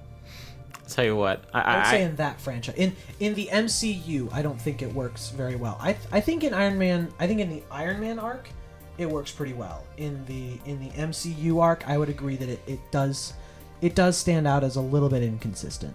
That's possible, but I see Iron Man as part of the MCU. Well, no, it absolutely is. And so I guess to me, when I say see that the MCU as a franchise of franchises, in a lot of ways. Yeah, I see it as more. I'll tell you what, overarching franchise, and that's why I would say that Iron Man 3 is my least favorite of the MCU, because I see it as part of a franchise as opposed to an individual movie. I'll tell you what, I don't know how unifying this statement would be, but I, for one, still really hope we can get that Mel Gibson Iron Man 4. Which, at one point, Robert Downey Jr. said, I will not make Iron Man 4 unless Mel Gibson is the director. Because they're friends in real life. Director? Yeah. I thought you meant, like, in... No. I mean, directing. That's what I was thinking, too. No. Okay. Yeah, I'd be down for I'd be more okay with that. a Mel Gibson directed Iron Man. I mean, It'd be jarring to see him I'd have to... Maybe he can play the villain. He can play a culturally insensitive villain. I can't see him doing that. He can be the Mandarin. Like, everyone complains The Mandarin's not culturally insensitive. I wanted to say that. Everyone complains about the Mandarin, like, not being in the movie as, like, their central complaint for the film was like, oh, no, they didn't do the Mandarin right. This movie sucks. Like, that's what the people who don't know what movies are about say. Mm-hmm. But it's not. They could not have put the Mandarin in his original form in that movie and either made him work in the tone of the previous two Iron Man movies or in a movie in 2013. Because... Too mystic. Well, yeah, mystic Chinese, like, I don't know how to say it properly, but, like, Oriental mystic magic of old is, like, super... racist. Exactly. You can't make that nowadays. I was calling you racist. I was doing the quote like quotation marks the entire like whatever it's called. People can't see you do quotation marks, so that's not going to be helpful. Oriental quotation. Oriental stick magic quotation. But yes, everything he's currently saying is also in quotation. But yeah, you can't put freaking Fu Manchu into an Iron Man movie. Do we think Big Trouble in Little China is racist? Probably. No, it's that movie was actually kind of satirizing that. Like, think about this. Who's the main character of that movie, and who does the movie make fun of as pretending to be the main character? Oh, sure. The main character. Please answer those questions. I don't remember. Okay, so there's Kurt Russell, and then there's Kurt Russell, and there's the Asian guy who owns the restaurant. Right. Yeah. So the plot is all about the Asian guy getting his wife back, but the movie keeps joking that the main character is Kurt Russell doing his John Wayne impression. So that it's kind of supposed to be satirizing this idea of the American character walks into this like. And it's a quintessentially Asian story. An American and takes walks over. into Chinatown. Exactly. It's making fun. It's making fun of that idea. It's making fun of that idea, and it's doing it in a way that kind of lifts up the Asian characters a little bit. Because I would agree with that. John Carpenter is very forward thinking in that sense. Well, yeah, he made They Live, so that's an excellent political satire. It's kind of stupid as a movie, but it's great satire. Yeah, so shockingly so for 80s camp. Anywho, the masks look great even though they're terrible. They're a little scary almost, even by today's standards. They have no opposable points, but they're like perfect from like an uncanny valley sense. It's like this is like uncomfortable to look at even though it doesn't look real. Yeah. My favorite moment of Big Trouble in Little China is when he like when Kurt Russell's character like throws a knife or whatever at the big villain, and the big villain just kind of like bounces it off, and the look on Kurt Russell's face. Obviously we can't do it in a podcast very well. If you could like play a clip or something, go watch Big Love Trouble in Little China. Yes, absolutely. Look for this scene where he throws a knife at the villain like with the utmost confidence, and then it bounces off doing nothing. And one of my favorite just emotions that a character has ever made is Kurt Russell's face after he sees that. Gosh, Kurt Russell's amazing. He really is. I put that next to Jeff Bridges' reaction in The Big Lebowski when he's like nailing that plank by the door so the nihilists can't get in, and they just pull the door open instead of pushing it. And Jeff Bridges' face is just like, where's the money, Lebowski? You know what? It might be down here. Let me take another look. That movie is brilliant. That's another one I've only seen once that I want to see again. Really? Yeah. You need to watch Big Lebowski more. I would love to. But yeah, so we've gone through Civil War, Guardians of the Galaxy 2, Big and Trouble in Little China, and well, from a Marvel standpoint, we touched. What other movies with Big? Well, here's the thing. Here's where I want to. Here's the thing. It's got the same. Here's a topic I've been thinking a lot about lately. I've been on sort of a Spider-Man kick lately because he's probably been my favorite. Like he was my favorite superhero when I was a little kid. Now it's not, but I still love the crap out of Spider-Man. And I'm very. You should go back Superman. to your childhood tastes. Superman's my favorite now. That's right. Oh my god. Oh yeah, I go back, please. specifically to annoy Tom, but That's a good reason. Oh really? Is that no. really okay? I was gonna say if that- that's the reason, I'm fine with it. That's just part of the joy of the package. Yeah. And there's a 2-hour happy debate of me and him online debating it. So Yeah, no, that's true. You gotta stick to your That guns at is- this point. There's the internet is watching. That Yes. is 2 hours. Well, the, listening. the joy of disagreeing with Tom is an eternal one. So, Watching too. but yeah, I love Spider-Man. He's one of my favorites. I've been thinking a lot lately about the Sam Raimi and the Mark Webb versions, and I've been wondering how Homecoming is gonna like turn out in relative to those films. Same. Excuse me. I have gas. And I Pause. also, based on the trailers, I do not have a lot of faith in this movie. I agree. I have faith that it's going to be a good movie. I'm worried about what the movie is going to be and how it's going to function. Like I the think it'll be a trailers, passable movie. like the trailers have basically set out the Believe vague. that much. The trailers are... I have high enough hopes for that. I mean, I never saw Amazing Spider-Man 2. Good. I don't plan to. I did see the first one, and It's I wouldn't bad. I wouldn't say I hated it. It's not good. It's really not good. Well, here's the thing. The Amazing... Quick opinion poll. I personally think that Spider-Man 3 is better than both Amazing Spider-Man Agreed. 1 Oh, and yeah. Amazing Spider-Man 2. Well, I Here's haven't the seen thing- 2, so I can't necessarily. Here's the speak thing to about that, Amazing but Spider-Man films. probably. I've been rereading a lot of old articles from like academic film critics about those movies. The Amazing Spider-Man movies are what happens when incredibly messy scripts get sanded down to the point where they're not visibly offensive on the outside. So they look fine, they're funny to watch. Then you think about it for 5 minutes and nothing sticks in your brain because there's nothing to latch onto, like from a structural storytelling standpoint. I just hate that scene where he it's looking hopeless for him to reach Gwen Stacy in time or whatever. I think it was Captain Stacy, Gwen Stacy's dad.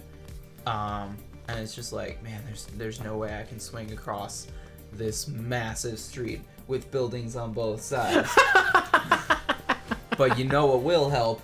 Every single crane incredibly lining up so he can swing across. Yeah. That's called And it contrived. still doesn't freaking. That's called story contrivance. Right. It We was need a big unifying moment incredibly scene. Deus Ex Macha Crane. But yeah, Crane. Amazing Spider. Let's disregard the Crane, Amazing that's Spider better. movies because I don't want to think about them. For the sake of argument, let's address the Sam Raimi Spider-Mans maybe up until 3, but not necessarily 3 because that's the one where most people generally agree that it stops functioning. Look, I like 3 a lot. I agree with you. I think Spider-Man 2, the first 2.5 Spider-Man movies are one of the best trilogies of all time. Yeah, it's Spider-Man 3 it doesn't stick the landing. 3 doesn't stick the landing meaningfully. Yeah, no. We should have gotten 4 to kind of polish it off. We the got end. half of a really good Spider-Man movie. In 3. For 3 sure. gave us 3 gave us Sandman. 3 gave us Venom. 3 gave us a lot of really good scenes and ideas. I think if you That's took one of the out things that I hate the most about. One of the few things that I actually really like Spider-Man 3. I the- like it, the I don't thing- really like it. That's true. Really like might be a bit of a stretch, but I really like relative to most people.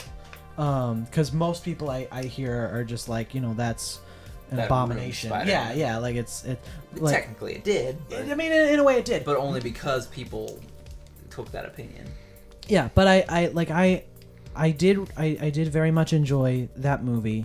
My biggest complaint with it, and granted, this is kind of everyone's biggest complaint with it, is I don't know that I've heard it voiced this way, but in Sandman, in Venom, you have 2 really great, really potentially powerful villains. Not even like physical strength, but emotionally powerful. Sandman is Especially- perfect. Absolutely. Yeah, exactly. I was gonna Absolutely. say emotionally, especially. Especially Sandman.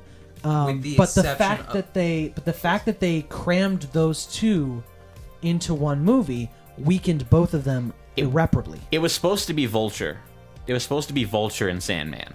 Then Sony was like, "Well, we need Venom because we want to make toy black suit Spider-Mans to And sell Sinister We little can kids." sell more toys. Which Vulture would have also contributed to. Boo. I think even it's hard to say. I think probably even with Sandman and Venom and Green Goblin being villains in that movie. Oh, that's true. I completely forgot about Yeah, that. Harry Osborn. Oh yeah, James Franco's in that movie. Yeah. Like that's already really, really overwhelming. But to add, and to me, this will always be the turning point of when Spider-Man 3 became not a good movie, is when they decided to make Sandman the killer of Uncle Ben. That did not need to happen. That's dumb. That's true. There's lots of dumb Well, in especially Spider-Man. it's kind of frustrating because all throughout that trilogy is like changing the structure of that origin, and I think that's my main problem. Is like every movie has this huge revelation about that. Not 2. Yeah, not 2. didn't. I couldn't remember if it was 2 or 1. I thought it was 1, but I couldn't remember, so I didn't necessarily want to say it. But yeah, Two each is movie insane. except for 2, and 2 is fantastic. 2 terrified me as a kid. Really? Oh yeah. Well, there's Like there, the hospital scene? Sam Raimi's a horror director, Exactly. Yeah, You I can mean, see that in the throughout hospitals, yeah. kind of the whole, throughout the entirety of Doc Ock. I mean, I was pretty young at the time, so. oh I was yeah. more scared of Venom actually in Spider-Man 3. Oh, I wasn't. I think because he visually scared me more. Probably just because I thought it was a badass. Like, Sure. it was just fantastic.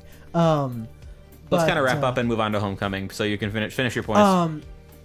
What was I saying? Oh yeah. My issue was you had the origin, and it also really the revelation in 3 kind of I can't really think of the word, but delegitimized one in sort of Spider-Man's approaching of the guy that he thought was the original guy. So it's like, which was that, an emotional scene in the absolutely first movie. absolutely that power is very much, that emotional power is greatly diminished by the revelation here, and it felt almost it didn't really feel earned at all I either. agree. So well, unnecessary. yeah. And my comment on Homecoming is I do think it'll be better than the first Amazing Spider-Man. Dear God, I hope so. It's not a high bar to... I don't really think there's a way it could be worse. I mean, in a lot of ways, I think it'll be. This is part of why I don't think it'll be very good. But I think it'll be better than Amazing Spider-Man simply by the fact that it has Iron Man in it. Quick note on the Spider-Man movies. Like, this is my last thing I want to say about it. Absolutely. I hate how everyone nowadays just disregards the Sam Raimi movies as they're so cheesy and dumb. Just because of the third one. Do people say that? People say that people really don't like the Sam Raimi ones anymore. It's so freaking bizarre. So like weird. you talk to people, it was like, oh man, I don't like the original Sam Raimi Spider-Mans. They're so cheesy. I'm like, are you crazy? I haven't run into anybody else. Well, said that. then The Dark Knight came out and it kind of spoiled everyone for superhero movies. So. Because but yeah, somehow dark and depressing is emotional depth. Yeah, and because how dare they make a cheesy superhero movie? But it's not like they're wearing costumes, but... Right? At least there's a little bit of, like... At least Batman kind of merits it because he is, like, all about the darkness and shadow and stuff like that. But yeah, even like, those Spider-Man movies... is, like... I mean, that was the joke of Spider-Man 3. Was it getting dark and depressing? Yeah, was it getting dark and depressing? And again, when you have a superhero trained by ninjas and all about living in the shadow and darkness and that works. But when you have a hero that's clad in bright blue and red, swinging about the city in broad daylight in everyone's view, it doesn't work as well. Which is exactly why the dance scene works. It's supposed to make him look like a dope. Oh yeah. The whole point of the dance scene is that he looks like a dope when he's trying to be cool. Absolutely. It's supposed to be cringeworthy. But you're not supposed to like the fact that he's doing that. Yeah, I definitely don't hate that as much as a lot of people do, but it's still it's cringeworthy, but it's fun great to make fun of. Oh, that's absolutely. We'll tell McGuire's awkward in it, so I that's love the scene in just talking. Now take we on need this. to praise Spider-Man 3 more because it gets crapped on so much. I love the scene where he's trying to propose to Mary Jane. Anyway, I don't want to cut you off, but we need to move on to Homecoming because I don't know how much longer my battery life has. So fair enough. Well, and I do want this to be. I don't know if we could probably talk about one more after this if you wanted, but I think Homecoming is a good place to kind of like put one more big discussion in. That's the next one because coming out, right? Yeah, and then Ragnarok, Black Panther, and Infinity War. So when does Homecoming come out again? Also, July. Yeah, July 17th. It's like the Friday after 4th of July, so. It's like the 7th, I think, but that's anyway. what I thought. I would have said the 7th. Okay. I thought it was 7/7/17. We have a movie where the trailers have basically lined out the functional structure of the film. So, like, they've kind of implied what happens in the film, shy of, like, the character arcs. And at this point, how good it ends up being ultimately comes down to how good Michael Keaton and Tom Holland are. Like, if they can get those two characters working, the whole thing is going to be just fine. I think, going back to what you said about, you don't know how it's going to be worse than Amazing Spider-Man, I think it's already better because maybe the only redeeming thing about the Amazing Spider-Man movies was Andrew Garfield's Spider-Man. Mm-hmm. I would agree with that. He just played Spider-Man very good. so well. Yeah. So entertaining. Tom Holland has already almost blown him out of the water Well, as you can. Spider-Man. Let me say this: you can stick Anthony Hopkins in Transformers 5, but that's not going to make it any better. You can stick good Spider-Man into a bad Spider movie. But I'm saying, like... Well, I would say what saves Homecoming a little bit is, to me, you don't necessarily have a better or worse Spider-Man as much as you have a vastly superior Peter Parker. And to me, Spider-Man is the entire, whether the original trilogy or the comics, Spider-Man tends to be more about Peter Parker. And so I feel like you have to get that character better than... To me, if you get...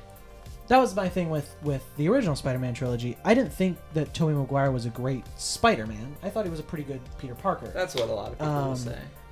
And to me, if you have a really good Peter Parker, then the Spider-Man character, in a lot of ways, falls into place.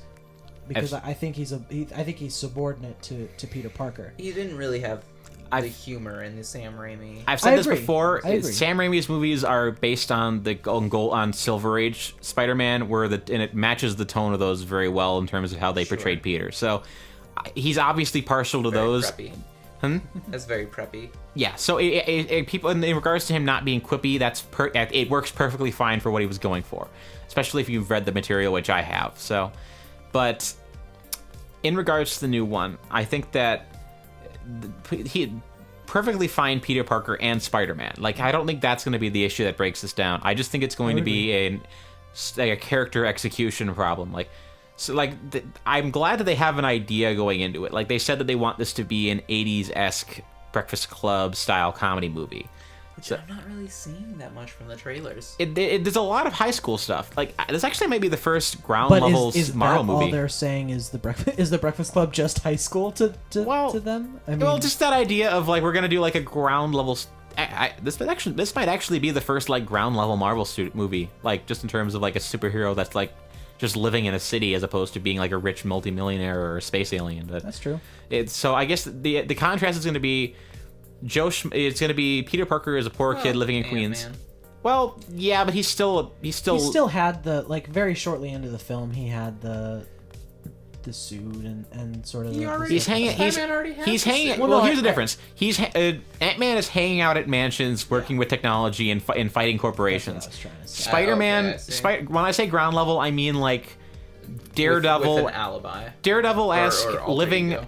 It's some guy who lives on the street who happens to turn into a superhero, and then it doesn't have the bigger, like, big things going on, the planet hopping, stuff like that. They're gonna have that because it seems like, especially in the most recent trailer where he's, like, filming himself, which I thought was pretty cool, or at least funny, he was, like, in Iron Man's mansion. So I feel like I'm worried about how much Iron Man is gonna saturate this movie. I don't think he is, because I've only seen him in 3 or 4 scenes. So far, he shows up in the limo scene. He's gonna talk. He talks to him a lot over the phone, and he's gonna show up at the boat scene. Like, honestly, and they totally ruined that boat scenes. Like, that might have been. Well, first of all, it steals a lot from the train scene in Spider-Man 2, especially with that like Jesus imagery of him holding the two halves of the boat together. Bad trailers aside, because that was they've been way too open with the trailers for this. I actually haven't seen most of the trailers. Good, so avoid them like the plague. Usually when I once I've decided that I'm interested to see something, or like if it's a video game, like play it or something like that, I'll stop watching trailers and stuff like that, because so many of them ruin it. With Guardians 2, I was excited enough that I was like, anything I can see about this, I want That's to how watch. I usually am. If I'm interested, I'm excited about it. Yeah, I need Homecoming is like, I'm excited and I'm going to see it in theaters, but I'm not excited enough that like I need more. I wouldn't be surprised if the boat scene was earlier on in the movie, just like as a night. My main concern with Homecoming is that and I don't necessarily have any reason to think that he would, but I just really hope that, whatever the problems and solutions are in Homecoming, do not rely too heavily on Iron Man. That's my main concern. It seems I want it to be Spider-Man. It's implied that's my concern. It's implied that Tony Stark is going to be flying around the edges of the plot from the trailers. So I think that's the smart way. Literally or figuratively? Well, I think the Quinjet shows up for one scene, so it's implied that he's out with the Avengers, who at this point is down to Vision. So right, yeah, him and Vision, buddies. both of I'd whom watch can that fly. movie. Can we? So don't even okay, really need can we that. have Shane Black direct that movie, Vision and Iron Man? That'd be insanely good. That sounds fantastic.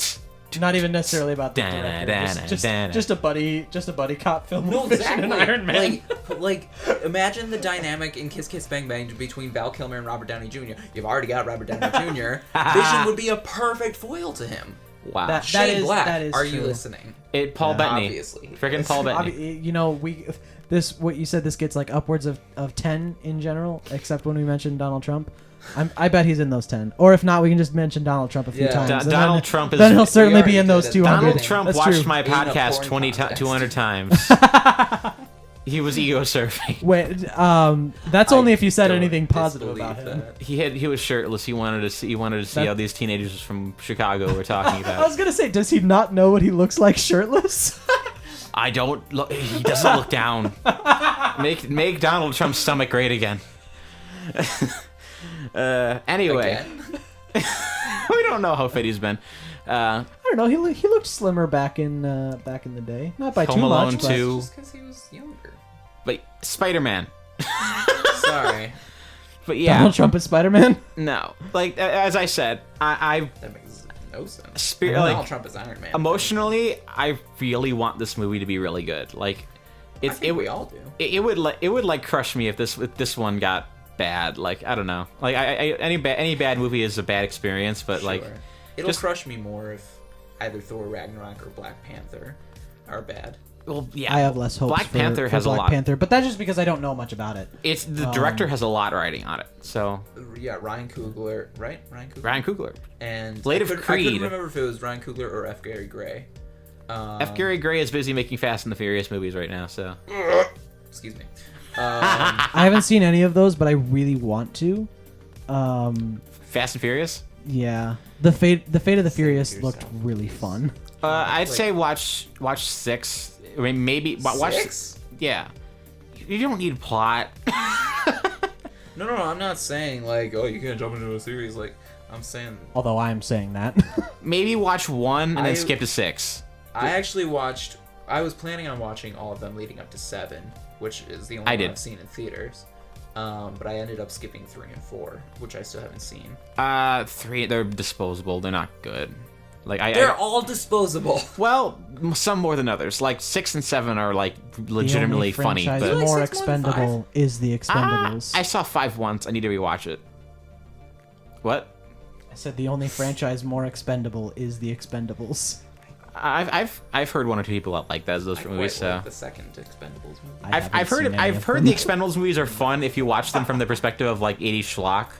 Like if you just kind of have I don't that, know like, why, but I thought you were gonna say from the perspective of God. I don't know why that was where I thought you were going there. Christians. Well, we get to, we're, But I we- just- Says we're the going to. missionary kid.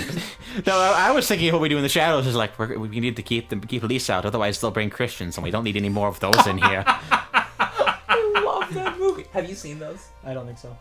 What is it? Do yourself a favor. What We Do in the Shadows. This is by the Oh, same okay, director okay, of Thor okay. Ragnarok. What We Do in the Shadows and Hunt for the Wilder People.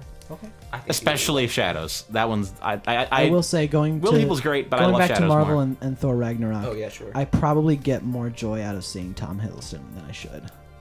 Just that one shot in the people Thor Ragnarok trailer where he's like I'm- grabbing the knives. I'm just like, it makes me smile every single time. I really want Loki to be like a major player in Infinity War. Like, I think it will be. I feel think like he would have He's to so be. popular. he's probably I gonna. don't get it. Here's my Well, estimation. as a villain, but I don't get Tom Hiddleston's. I appeal. think he's gonna play the Mephisto Yeah, I role think from it- Infinity I think Gauntlet. For me, it's more about Loki than it is necessarily Tom Hiddleston.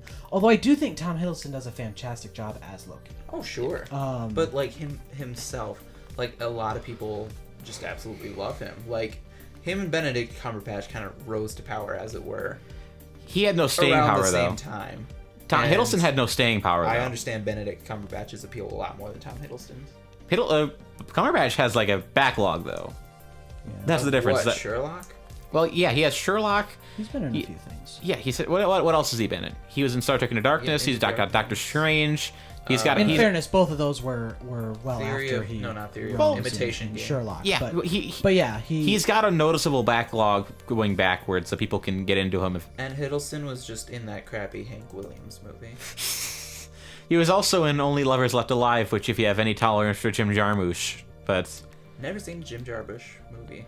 well, And I did think- he direct Patterson? I don't know. My first thought was Ghost Dog Way of the Samurai, but that's just me. Oh so. my god. Oh my gosh.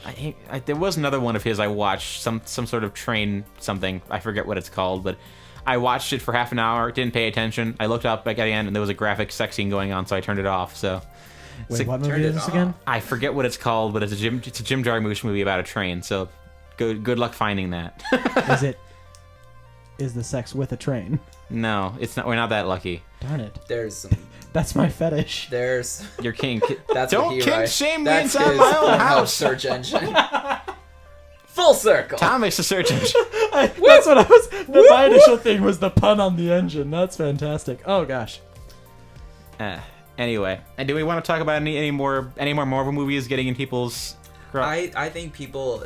I think it'll come eventually, but I think people need to get more excited about Black Panther. Chadwick Boseman is one of my favorite actors. We haven't gotten enough with him yet. Like everyone liked him in Civil War. Yeah. I think that's going to be the saving grace. Are you talking him as Black Panther or him in general? Well, in Civil War specifically, because he's not super famous. Because Like he's John. not. But watch 42 and get on up. If you don't think he's a fantastic actor after watching those two, I don't know if you should be watching movies. Yeah, I think he's one of the best actors working today, but does not get the credit for it. my main thing is I greatly enjoyed the character in Civil War. That's basically my only exposure to Black Panther. Obviously, I knew he existed for a while. I mean, I've been kind of surface level knowledgeable about Marvel for, even kind of when Iron Man came out. But I just haven't really seen a lot with him. Now, granted, I don't read very many comics, and it doesn't seem like he's been in much of like shows. He doesn't. Black Panther doesn't get a lot of exposure even in the comics. Yeah, I mean, I know he's a He's niche to himself. He's a I know niche that character. part of his character is that he's kind of more secluded and behind the scenes.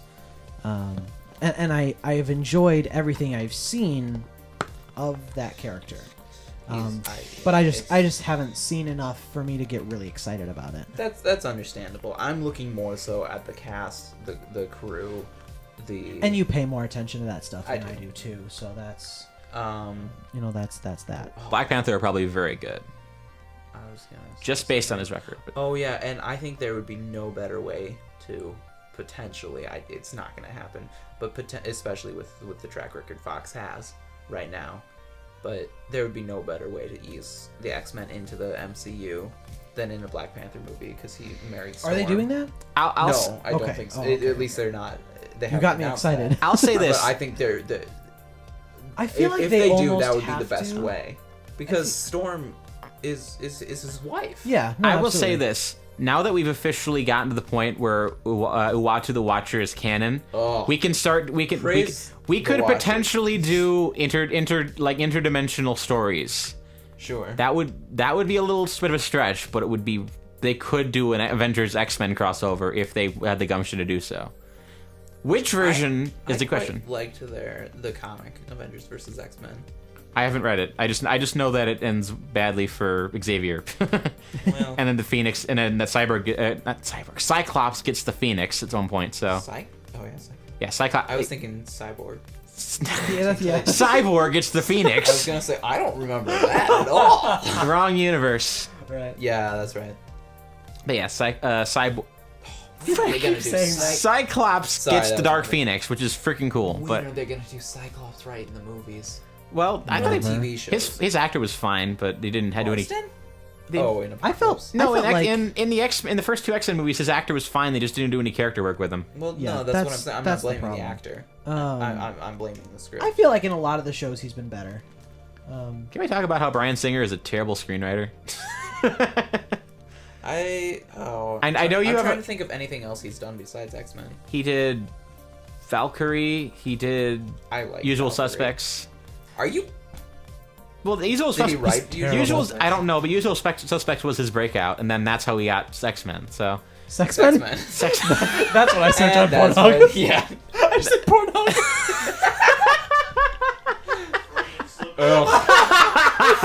That's like the opposite of a Freudian slip. Christians. Can't even talk about porn properly. Anyway, what were we talking? Oh yeah, X-Men. Porn. Brian, Bryan Singer, he sucks. But yeah, he did Usual Suspects. He broke into Which is Hollywood. one of the best screenplays of all time. I haven't seen it yet. What? I'm a terrible critic. you're criticizing it? understand. It's a '90s movie. No one told me to watch it until people started yelling at me that I wasn't watching it. So It's fascinating to me how like we have so many similarities, but like what we watch in our spare time is very different. Like Yeah. I would rather go back and watch influential movies than see movies released now. well, here's the Whereas thing. You go, That's exactly what I do. There's a huge stack of DVDs in my room, and I go through them constantly. but you're clearly watching them in the wrong order if you haven't seen Usual Suspects. There's yet. no order to this sort of thing. Sure there is. Chronological. Alphabetical.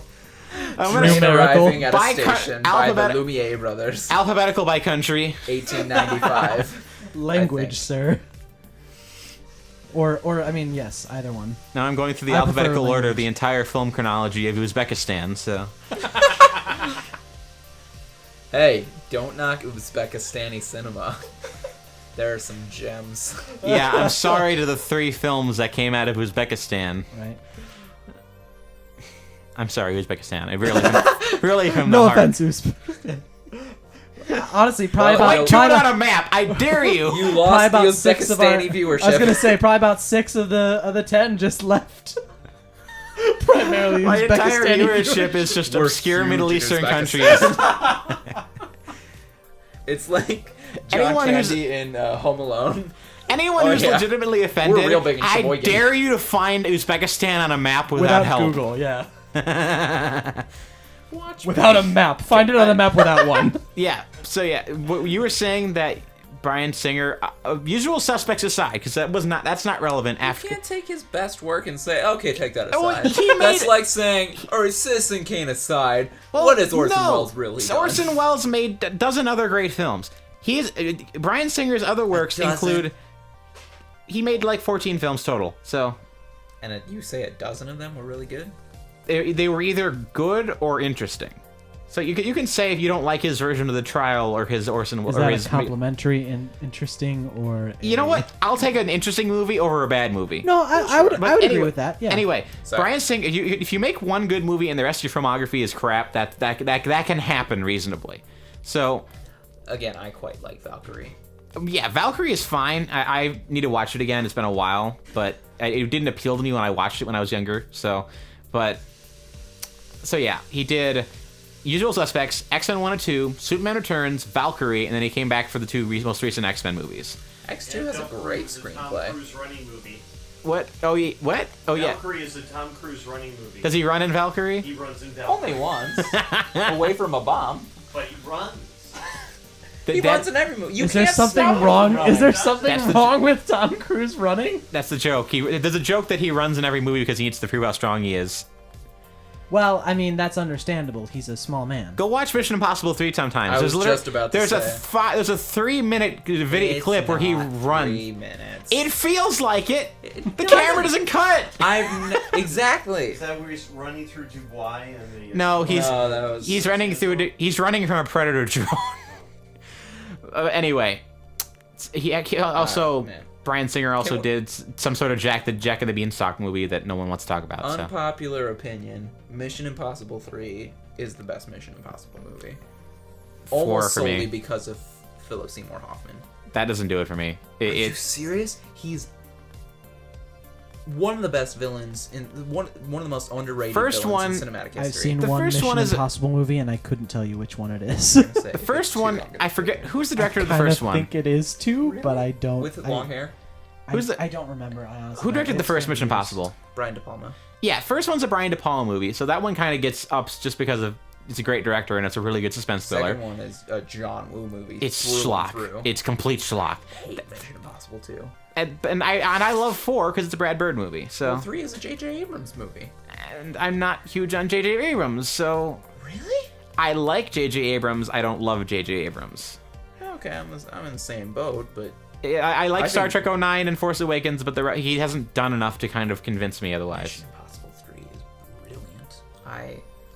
Philip Seymour Hoffman's performance in that is... I can't speak highly enough of it. Anyway, we were talking about Bryan Singer. I don't even know where we were going with that, but... Yeah, Just- you were just randomly claimed Well, that he was so terrible at writing No, screenplays, I wanted to and go through the disputed logic that trail. like 3 I times. wanted to go through the logic trail because his movies are getting... Because Apocalypse was terrible, and I was trying to figure out how that happened. It was. I was just trying to... Oh, I called it.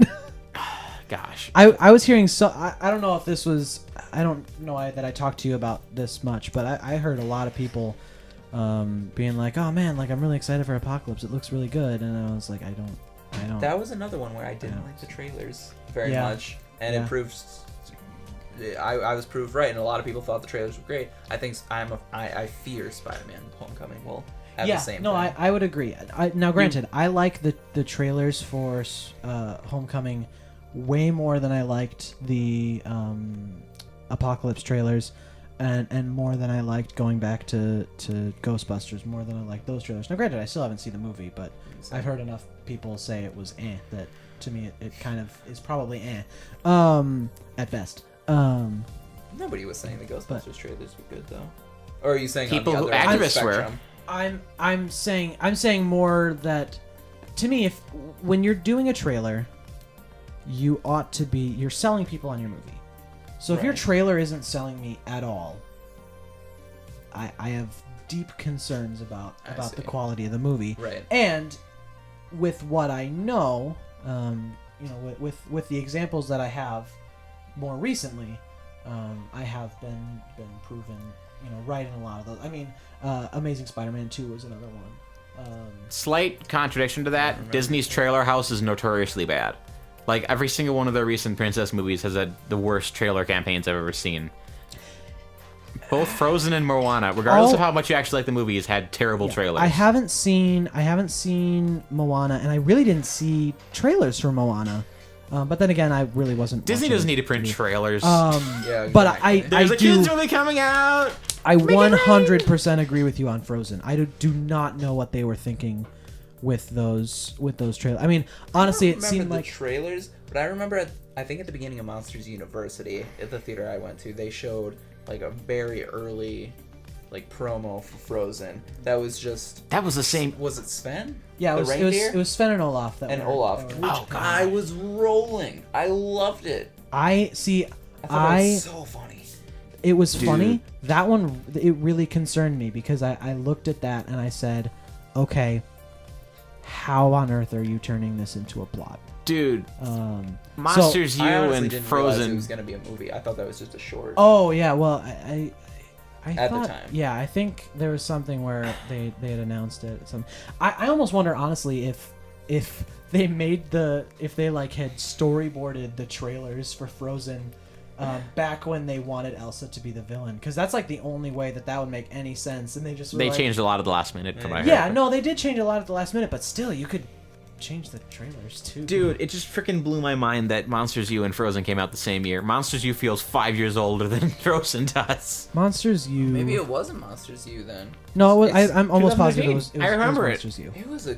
Yeah. I felt like it was a decent chunk of time before. I would have. Frozen I came would It have was 6 thought it would. months. I would have thought it would have been the year before, but Yeah. That's my point. No one remembers Monsters U. so because it's not that Monsters U great. came out in Exactly. It's Um, not. That was like at the that- tail end of in fairness, I'm prejudiced against prequels in general, but that one I did not feel like was Pixar. done very I actually well. like With the Cars 2 better exception- than Monsters U. well, here's the thing. With the I exception haven't of seen I haven't seen. I haven't seen Monsters U. No, I haven't seen Cars 2, so I couldn't necessarily attest to that. with the exception of Inside Out, everything post Toy Story 3 is mediocre from Pixar. What came out? I mean, I understand Brave, that kind Toy of. Story- Monsters U, Cars- 2. Okay. Yeah, and then Good Dinosaur. Dinosaur, yeah. Yeah, no, I mean, I can't really I would agree. exempt that. Although I also don't think that I would exempt Inside Out from that. But Coco I looks understand okay, that that's I understand that that's an unpopular opinion Coco as well. doesn't super appeal to me, but it's Pixar, Here's the thing. So Yeah. As I'm sure they're conversation gonna from go earlier, on. it's not about how much it appeals to you. It's about how much it makes you like it with the movie. Well, So I know. I'm just putting that out there. I know. That's my point. Is like I wasn't interested in a lot of movies, but you go to them and then they suck you in. So that's my gauge for it. So no one who asked for Mad Max Fury Road I didn't. before the movie came out, and then everyone saw it and was like, "What have I been missing all of my life?" That's really funny. I still haven't seen it. What? I haven't seen it, Have you seen any of them? No. Holy crap! and that's part of why I haven't seen it. Fair enough. I understand that like there's not like a super story that you Yeah. need to know, but I think I always I'll tell you feel what, like I need would to- Watch The Road Warrior first, because that one's was the original classic, and then watch. I would go Fury Road. far enough to say that probably 75% plus of the people that watched Fury Road and obsessed over it hadn't seen Mad Oh, Max. oh, I, no, I, that I, was- I completely like that would not be surprising to me at all. But I just me, I It's- like to. Oh yeah. Tangent. fill I myself. did the that's same part. thing. That's part of why I haven't gotten nearly as much into comics as I want to, because even though there are so many jumping in points that you can do, and a lot of the backstory isn't super necessary. I'm just like, if I can't get the full experience, why am I wasting my time here? Same problem with the Star Wars expanded universe. Yeah. I never Quick- really got into that, despite really liking Star Wars, because I just didn't want to waste my time on something I couldn't. I do want to continue. scratch on what you were couldn't saying, get like into. about Mad Max. How did everyone forget to tell people to watch Mad Max films for 20 years? Like They are so quite good. so many movies from the 80s people have remembered to talk about. People remember to tell us about Tron. People remember to tell us about John Carpenter. People remember to tell us about Aliens and Terminator and Predator and all these great movies. How did Mad Max fall by the wayside when Road Warrior is easily on par with most of those movies? I think, now granted, I haven't seen them, so I couldn't necessarily tell you this accurately, because, again, I don't know. But I think there is a sense in which those had a very, very tangible effect on the film market. Road Warrior was and huge. sort of, and not even just the market. I was going to continue with, and really how people, not we, but how filmmakers made films, and maybe it did. I don't know. But it could be that it didn't really quite have as tangible of an impact on the film industry, filmmaking process. It was as huge. Some of those other ones. did. Like the whole idea of the crazy bikers comes from Road Warrior, and that was like that became a trope for a lot of movies in the 80s. Actually, it shows That's up in Weird Science and stuff like that. So it's not like it's a trope that didn't go by the wayside, and it was one of the biggest movies of the 80s. So it's not like it missed a I had market heard share. of Mad Max, but yeah, it wasn't anything that was like, how have you not seen that? That's the thing, though. Whereas some other ones, I really want to know how that kind of thing kind of just failed to get through the cultural miasma, like, because our parents did a good job of like showing us like through the culture a lot of the classic 80s and 70s movies. Somehow that one fell through. Your parents, maybe. Well, I didn't even see it. I mean, just like in a cultural, not like my parents physically showing it. I My mean, like parents the way the showed culture me interacts Tremors. with them. Like, Really? I That just was- watched Tremors like 2 months ago. Was that for the first time? Yeah. Same. Oh my gosh, that was a movie that my dad and I would watch. That's whenever another it was way. on TV. That's I awesome. loved it. My dad just showed me A Few Good Men. I always called it Big 27 Snake times. because I couldn't remember that it was called Tremors. It's adorable. but And that extended I into. remember that. that was. I don't know. Like I don't. Yeah. I don't understand. They're still making those movies, by the way. Yeah. They're making Tremors 6 right now. How do I not know about this? Because they're all low budget, straight to Yeah. DVD movies. I They still don't even want make to the watch actual all of them. Freaking marathon, guys! Tremors Marathon, high quality. Gonna watch all 5 of them upcoming to the 6th. I quite enjoyed the first one. I mean, that's all I've seen. Well, yeah, I Tremors. think- that was a fun time. I think I did see the second one, and because I knew there were 2. I didn't know that they were coming out with number 6. But I think I did see the first 2, and I mean the first one every time. I mean that's really the one that It's a fun that time. it is. It's a fun movie. Like Yeah. it's not like, from what I'm remembering, like I wouldn't say it's fair to call it a great movie or potentially even fine. a good movie. It's good. But it's okay. I mean, again, it's been probably 5 years since I've seen it. But it's just so fun. Yeah. We're coming up on the 2-hour point, so let's kind of finish it up for the night, and then we Hold can. on. Let's do Final it unpopular forever. opinion from AJ. There The are- first there'll Mad be a lot Mad more Ma- of those. Fury Road included. The first Mad Max is the best Mad Max movie. That's an interesting opinion. Can you give us a quick summary of why? It's you're the most emotionally invested. Plus, it gives you adrenaline pumping action. Every other, with the exception of Thunderdome, which does it very badly. P.S. Thomas will try to convince you that Beyond Thunderdome is the best of the Mad Max franchise. I was gonna I've- play I've Thomas's seen- advocate. I've He seen that. is I know that the Nostalgia Critic did the same abysmally thing wrong. because his argument. The Nostalgia Critic did a video where he defended Mad Max 3 Nostalgia because Critic it is is just wrong. Well, I don't want to be mean to the guy. I've met him twice in person, so I don't want to be nice. Then Nostalgia Critic is fine. I love him. Well, he's a nice guy, but He was the ninth viewer of the I last bought video. I bought a copy of Jesus Bros We're from him, and down he to, what, signed it. 3? So I'll just show that to you. I bought a copy of his movie Jesus Bros, and he signed it for me. So, Oh, nice. but anyway, I imagine most of those guys are fine in person. Oh, they are. I don't. they get all their anger out on the show. Yeah, I mean they have their persona, and I'm not a Same huge with fan Red Letter of Media, I his think. of his persona. But regarding your point with Mad Max, I mean, I am. I You're would great. I love defend either the Road Warrior or Fury Road as better on the grounds that If you're not talking every- straight action, sure. Well, but I if not you're even talking as a movie. not even. I'm just saying, functionally as a movie, not every story works because of deep emotional impact. I agree. And I could see why someone would like Mad Max 1 from a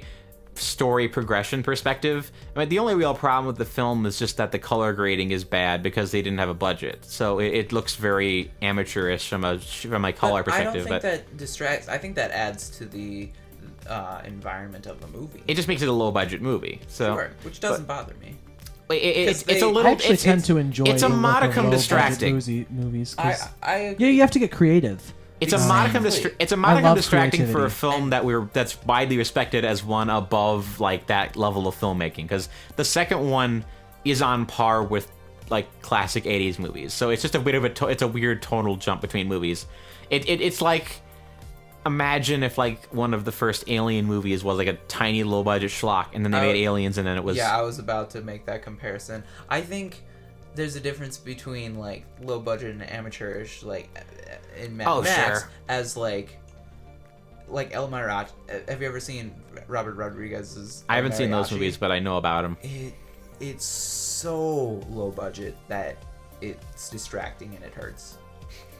And I don't think Mad Max gets to that level where it's distracting. You can certainly do it badly, very easily. It's But a difficult lot to of make people it. love El Yeah, Mariachi. well, and I don't get it. It's difficult to get really well, but honestly, to me, if you can do it really creatively, you can get a low budget masterpiece. That's, I mean, in a lot of ways, it's Clerks. it's almost like especially like in the gaming scene where you have several indie developers that Oh, are yeah. like a group of 3 that make games far superior to most AAA developers. Now, granted, it is a bit different of a scene. You don't have quite as much of a crunch in games usually, especially in an indie scene as you might have for indie filmmaking. I don't know, but Indie films require more parts. There's yeah, more- no, absolutely. I mean, And they you cost more largely usually. can't do a movie with 3 guys, whereas you can, even though it's difficult, you can do a game with that Clerks many. almost did. Almost. Well, like the one dancing scene with Jay and Silent Bob, they literally just put a camera up. There was no crew. They put a camera up and started doing that. Anyway, I have mad respect for Kevin Smith. sure. He's just a great personality. I want to meet him at some point. Me too. Any Like, final? if I ever smoked marijuana, it might have to be with Kevin Smith. This has been an Or interesting. Snoop Dogg. It's been an interesting dive into AJ's mind. We should Pornhub and marijuana. we definitely need Things to. I Despite, never I was I'll gonna tell say you what, you've I'll not tell done you what. either of those. Now I really want to But get. may someday. Now I really want to get Tom on and do a Mad Max podcast. because I want us to hash it out. I have argued with him so much. No, I don't know. If it's you fun- do that, it's I fun demand arguing. that I'm invited and given enough time to watch all of Yeah, the I was movies. gonna say if it's the four of us, I'll argue for Mad Max. You can choose between. Well, I'll you have take to the see- last I'll tell you one. what. Yeah, not I not like the last one. I'll take the one that's the I was odd man gonna out. say. I tell you what, He'll I definitely like take Fury that. Road more, but I'd go with the Road Warrior for the sake of argument. Sure. And then yeah, you can take Fury Road if you We'll want. see. It's- Either way, I have to watch all of them. Speaking of fun movies, that's about as fun as you get. Fury Road. It looked fun. That was one that I wanted to see, but I just didn't end up. I didn't end up doing it.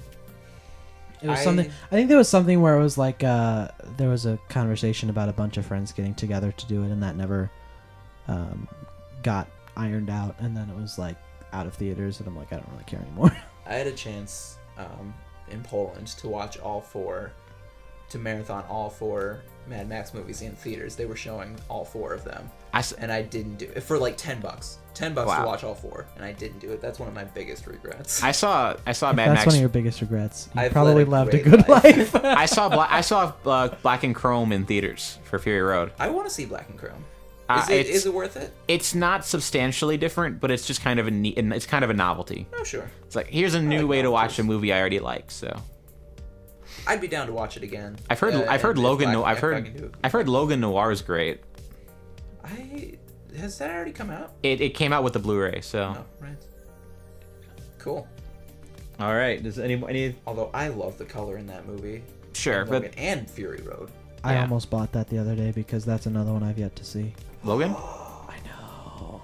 Andrew. I really wanted to watch that one. Shame. Too. Shame. No, shame. No shame, no shame. No, Just please I deserve the Treat shame. yourself. Yeah.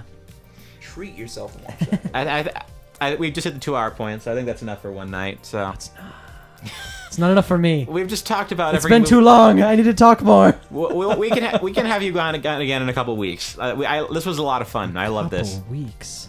Well, you're I could be dead in a couple weeks, Tyler. You can Ears come over to open. my house and podcast whenever you want, as Careful, long as son, I'm your home. ride home. Yeah, I know. You just can't break in. Exactly. So yeah, let's kind of wrap up for the night. I kind of want if you Sounds guys. good. What if we just like knocked on the door at like 3 a.m. It's like, I need to podcast. I was just imagining I go Podcast home addict. and just like open up Audacity and then just start This- talking. Thank you so much, guys, for coming on. This has been the GroupThink podcast. Everyone, have a good night. Good night. Good night. Love you. Love you too. Not you. Thank you.